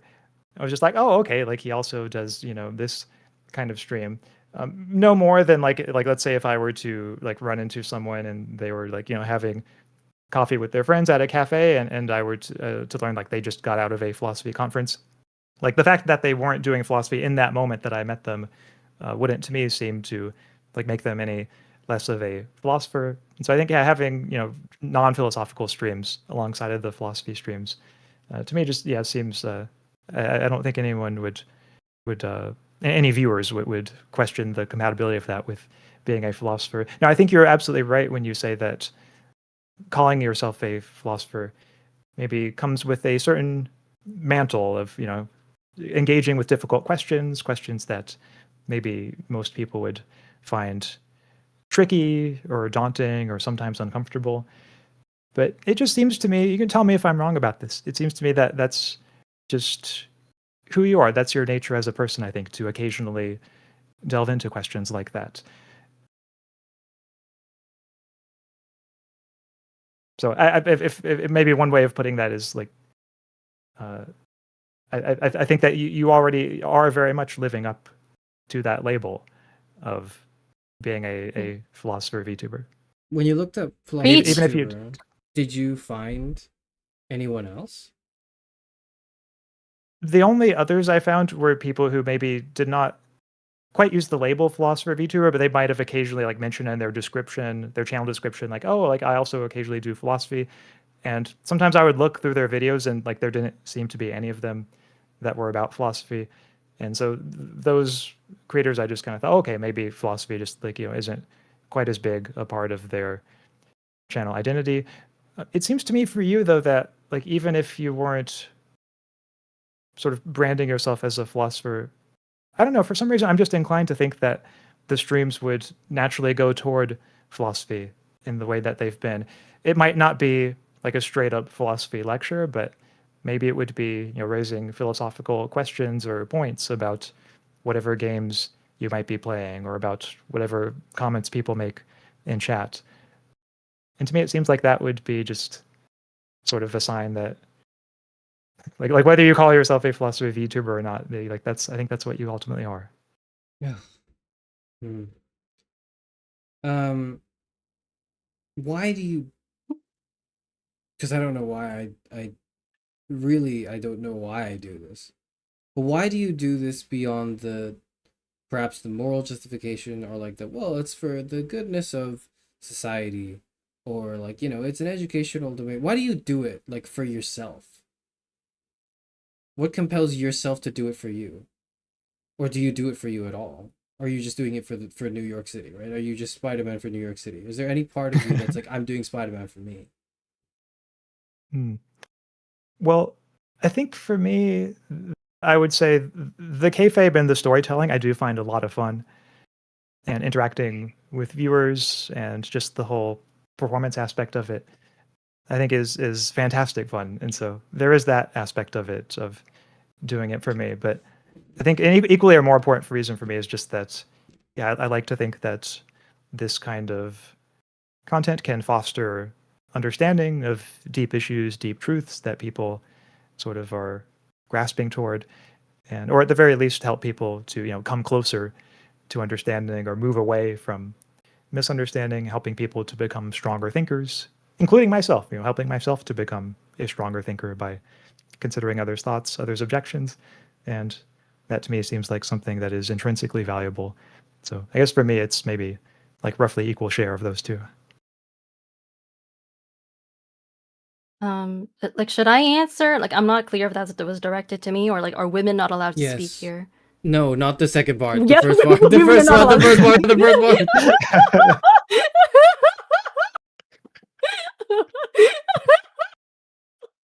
You heard it here, folks. Please speak your mind. That was the intention. Was the question was directed at both of you? Please. All right. Well, I think that I do it for everyone. I do it for I certainly do it for New York City, for Toronto, for all of humanity. I do it for Tia Fair as well. I think I went into it martyring myself, really making the world a fairer place at the top of the priority list, and neglected my own happiness. It's something I've been doing habitually for a long time, not just when I began streaming, but over time I found that unsustainable, and through interactions with different people, and the incredibly consistent and generous support from our community, I think I found a way to balance my own needs with the moral imperative to do what we do. I think that I have yeah. I've asked myself before. I've never I'll okay, so I haven't like seriously considered graduating or anything like that, but I have now and then asked myself, like, what if I stopped doing this, and what if I did something else? Especially when I felt maybe a bit discouraged or disillusioned. But each time I found myself thinking, well, honestly, I don't think that I would be doing anything else. Not anything substantially different. Anyway, like, this is it. Maybe the thought process and the experience is different for someone else who has very different things they could be doing and feels a much more larger or like palpable opportunity cost when VTubing. But I don't really think that for me, like a higher purpose exists than what I'm doing right now. It really helps. I found that I've developed such a passion for streaming and for making videos and all of that. And if it helps me while, at least theoretically helping a whole lot of other people as well, then I think that's plenty justification for doing it.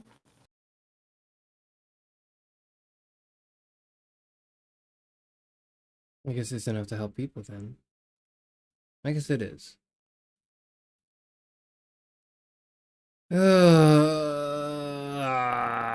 Sorry, I'm just. Hey, hey! It's Don't just give sort me of that it's groan. just sort of like coming out of my system, yeah. No, that's not what I meant. I meant I have heard you call this the best thing that's ever happened to you. And now I don't know too much of your life before this, but just from observation, it seems to me like that's very true. Do you go back on those words now? Not yet, I think. Okay. Not at the moment.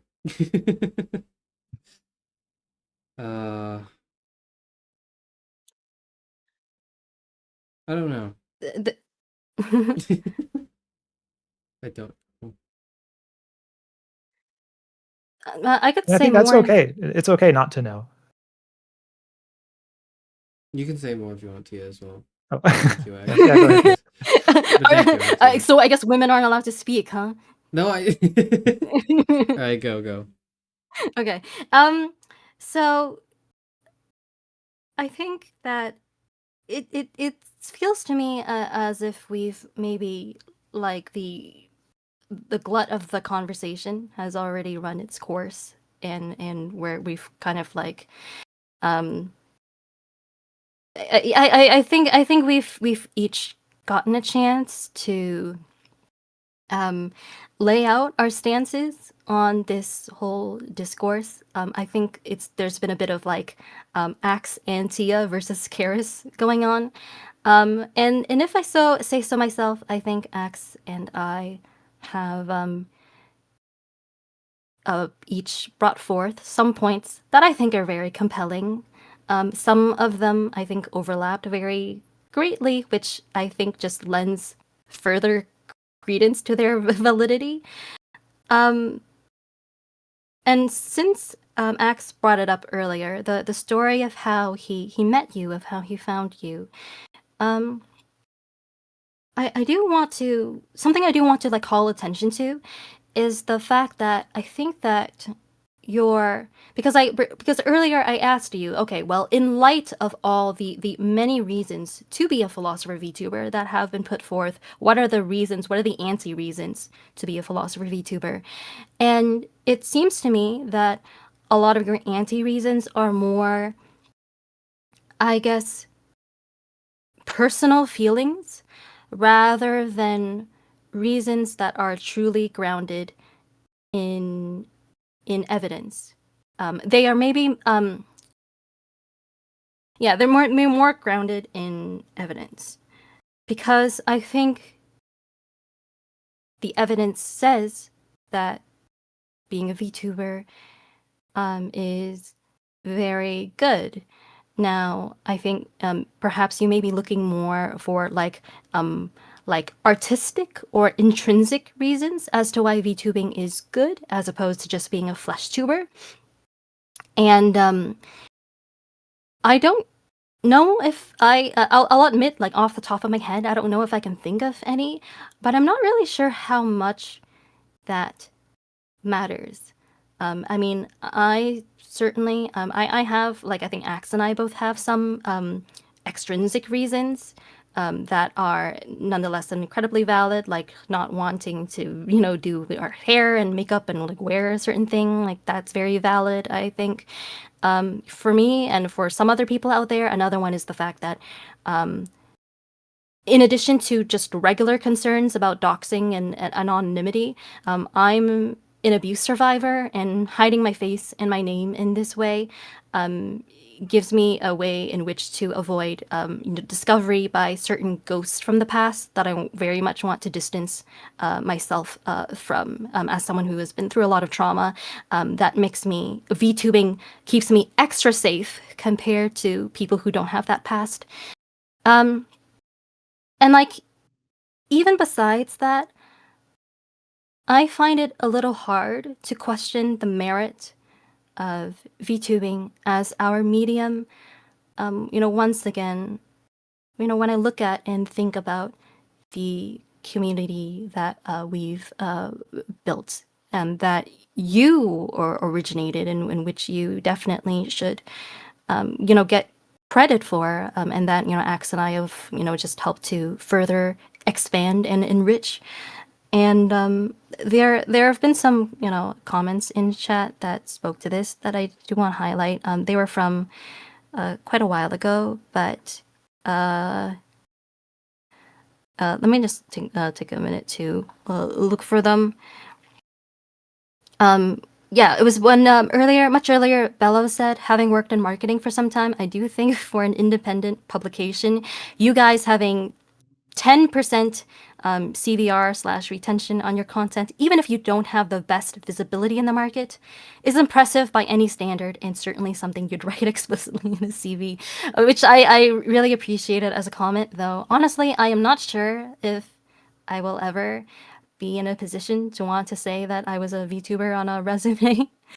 But it really is yeah, I haven't like had a formal marketing job or anything, but I majored in business, so like, and I've watched plenty of VTubers. So like, once again, by any metric, like our level of community engagement, like even if we don't have like 1 million subscribers, or even if we're not making tons of money, even if our maybe numbers are not the most impressive out there, the level of human engagement that we have is so valuable and so incredible. And this is something that you, Charis, yourself, that's an idea that you actually originally put forth to me some time ago, maybe when we were doing a voice call in December or January or thereabouts.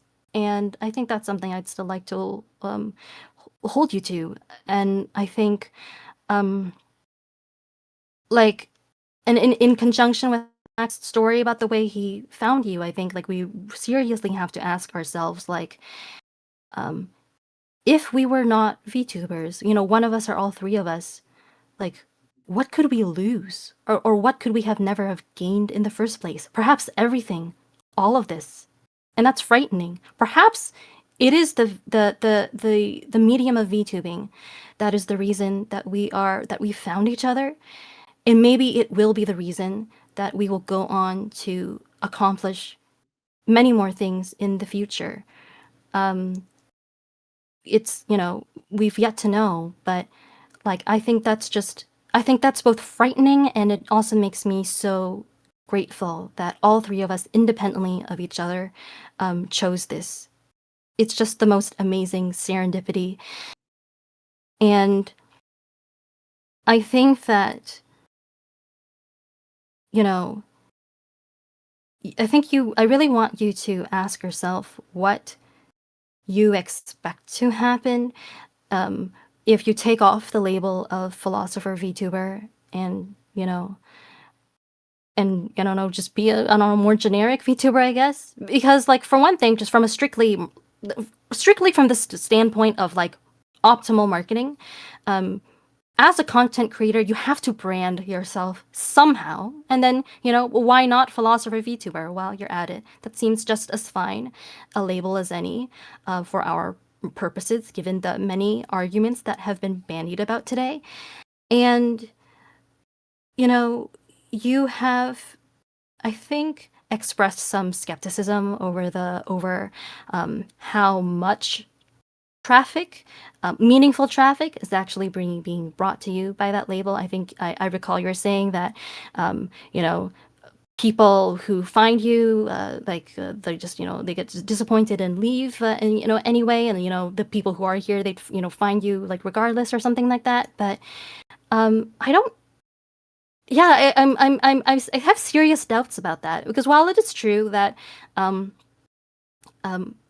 parts of your community are here more for you than for just the philosophy branding, which is very lovely, by the way. And um, it seems to me that maybe that is just more a fact of the past. Like, even though it started out that way, that doesn't mean it's always going to be that way in the future. And it's important to look ahead and try to predict future trends and not just only think about what's worked in the past. And it seems to me that especially since we formed Vlosophy, especially since Axe and I entered the picture, so you're welcome. It's become more and more of a common phenomenon for people to come to your channel saying, I found you through philosophy and I'm here to stay. That's been, I think, the experience for me and Axe as well.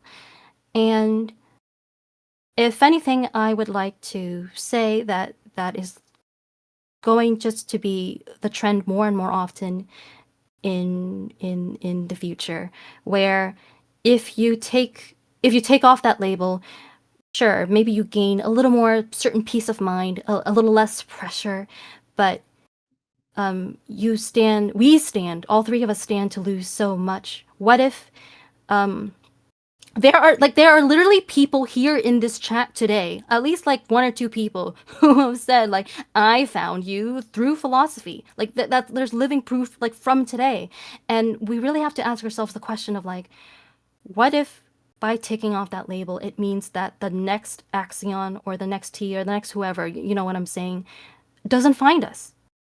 I think that's something we seriously have to consider. That you seriously have to consider before making a choice. I think, and in summary, Axe and I, once again, I think we each have made some persuasive and very, very reasonable arguments today, and I think, yeah, I think you should consider all of that, Chairman.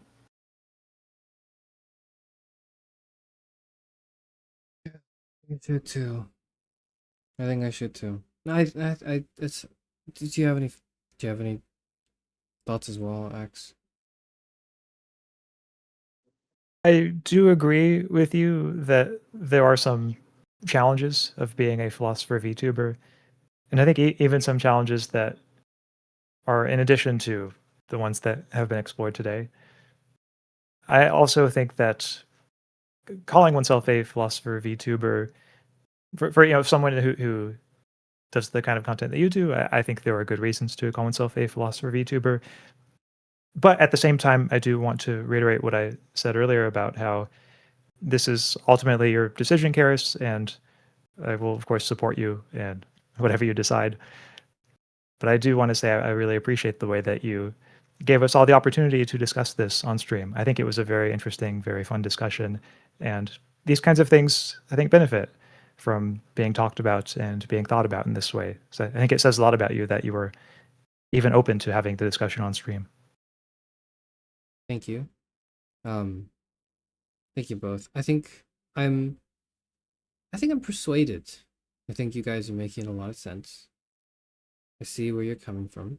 My initially somewhat scripted antagonism is somewhat manifesting itself as a real sort of sincere doubt that one has in oneself. Not just in like, oh, can I do it? But it's like, is it worth doing? Like, I know I can do it. Like, I know this is an option I could take. This is a decision I can make. But when you make a decision, you give up all the other things you could have been doing instead.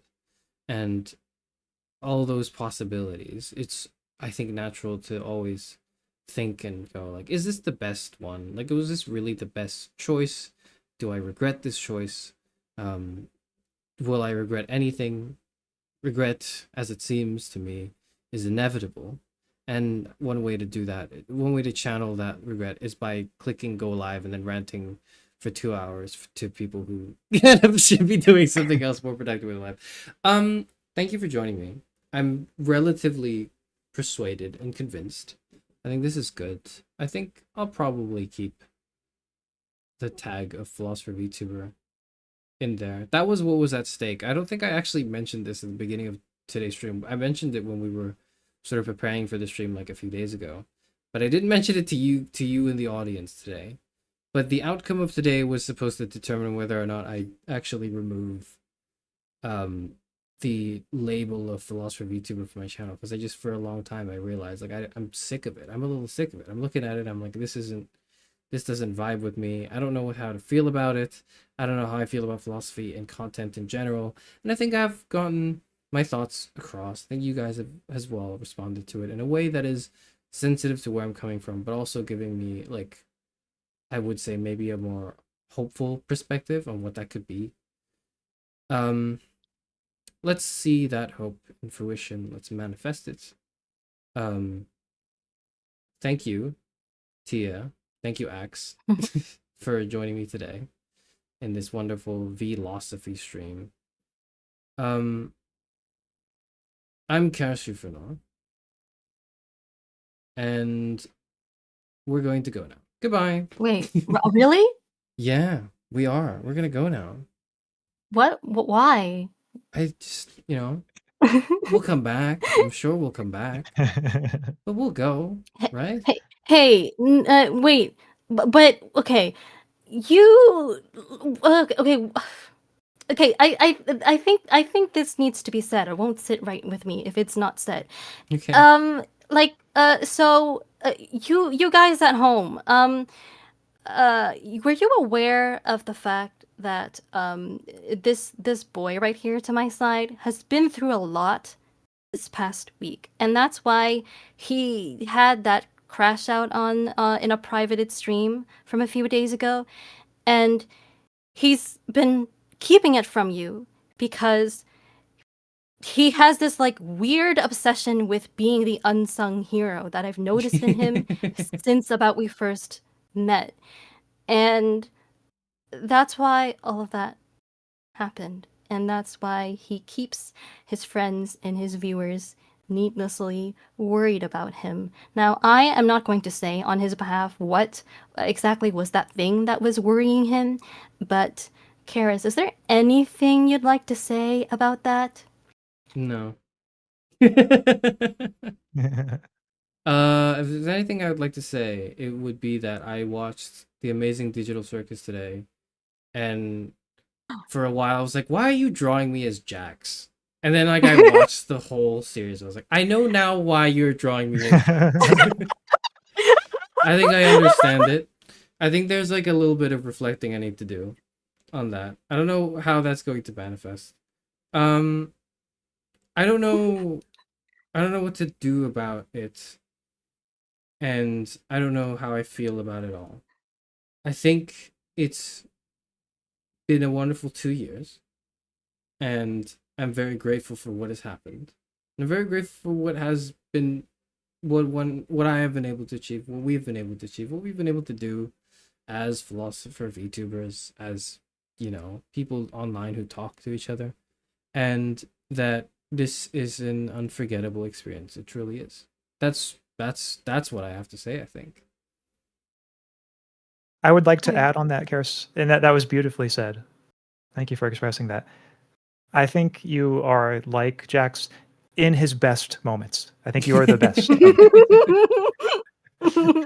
Not when he's fucking everything up? Okay.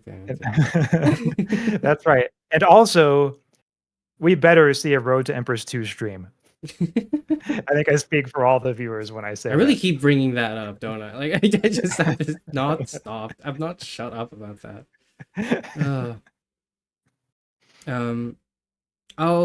I'll see. I don't know what exactly one will do. I suppose I have one last announcement I'll make. Next week I am doing a stream. It is my first charity stream. I think it's been announced, so I'm allowed to say this now. I'm doing a charity stream with a bunch of other VTubers. This is the charity stream for, I believe it is. Hang on. Let me pull it up. Hang on. Wait, what is this? This is a fundraiser stream. You don't know your own stream? Shake my head. For diabetes care. It's called Diabetes Care with Z and Friends. This is hosted by Syzygy Z Altair, and it features a lot of other people, including me, Poisson Invariants, Z Sidere, Mylin, and Penbu. Some of these names you might recognize, some of them you might not, because well, at least one of them debuted recently. But we are doing a bunch of things, a bunch of streams to raise money for diabetes, and I think like I'll talk more about it next week. But it is, I mention charity a lot, and I've never really explained why I landed on the name Charis, in Charis Euphranor. But I think I'll do that next week. That's all I have to say. I'm so looking forward to learning more about the lore behind the name Charis. Gosh. All right, go away, everyone. Go Wait, away. no, Yeah. wait, no. We had one more important announcement to make. Do I can't we? believe you almost made me like go away without. Remember the What? community contest? We talked about this. Oh my god, yeah, okay, you go. You announce it. You announce it. You can announce it. Okay. We have something fun planned. So the announcement is that Vlosophy will host a community Vlosophy fanfic and fan art contest this summer, where you guys will have the chance to make Vlosophy themed fanfics or fan art and have a chance to win a prize from one of us. Now, not all of the details have been settled on yet. We're still discussing it. But those details will probably end up going up on our Discord servers, the Library of Alexandria, and on JustCord over the coming week, with information such as submission criterion, deadlines, themes, and things like that. But we wanted to give the community a chance to show their creativity, as well as something to do over the summer, because we know that it's school break for a lot of people. So we were hoping that this would be a great way to get everyone to engage and and and just and then also for us to be able to show our appreciation as well. So once again, details will go up hopefully on Discord over the coming week, and so stay tuned for that. Please Anything you do guys it would like to say? if you want to. I see Estella asks, is there a theme? Okay.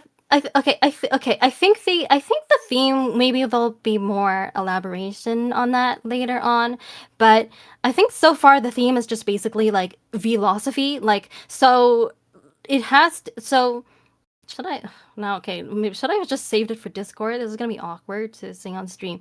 Like, the theme is Vlosophy, and what that means is that the piece of fan art or fanfic, whatever it is, has to star all three of us in roughly in a prominent role and roughly an equal role. So you can't just have it be like two of the members are on a date and like the last one just like makes a one sentence cameo or something like that. Like The theme is not Mpreg. like... Stop saying Mpreg. Sorry, go on. It's not that either. Keep going. That's basically it. Charis, if you were Mpreg, not a VTuber, yeah, there would be no Mpreg fan art. That would be a loss. Oh. We would just have to accept. Socrates was a midwife of the mind, so pregnancy would be involved in one way or another. Okay. Thank you, everyone. Don't draw me pregnant, or do if you really want to, but like ideally don't want to do it. I don't know. Whatever. Yes. Yeah, well, anyway, yeah. I think more details will be announced later. Have fun, everyone. Yeah, be on the lookout for that. Thank you. I have more to think about. Okay, goodbye. Goodbye. Bye, everyone. Bye, everybody. Goodbye, goodbye, goodbye, goodbye, goodbye, goodbye, goodbye, goodbye, goodbye, goodbye. Goodbye, goodbye.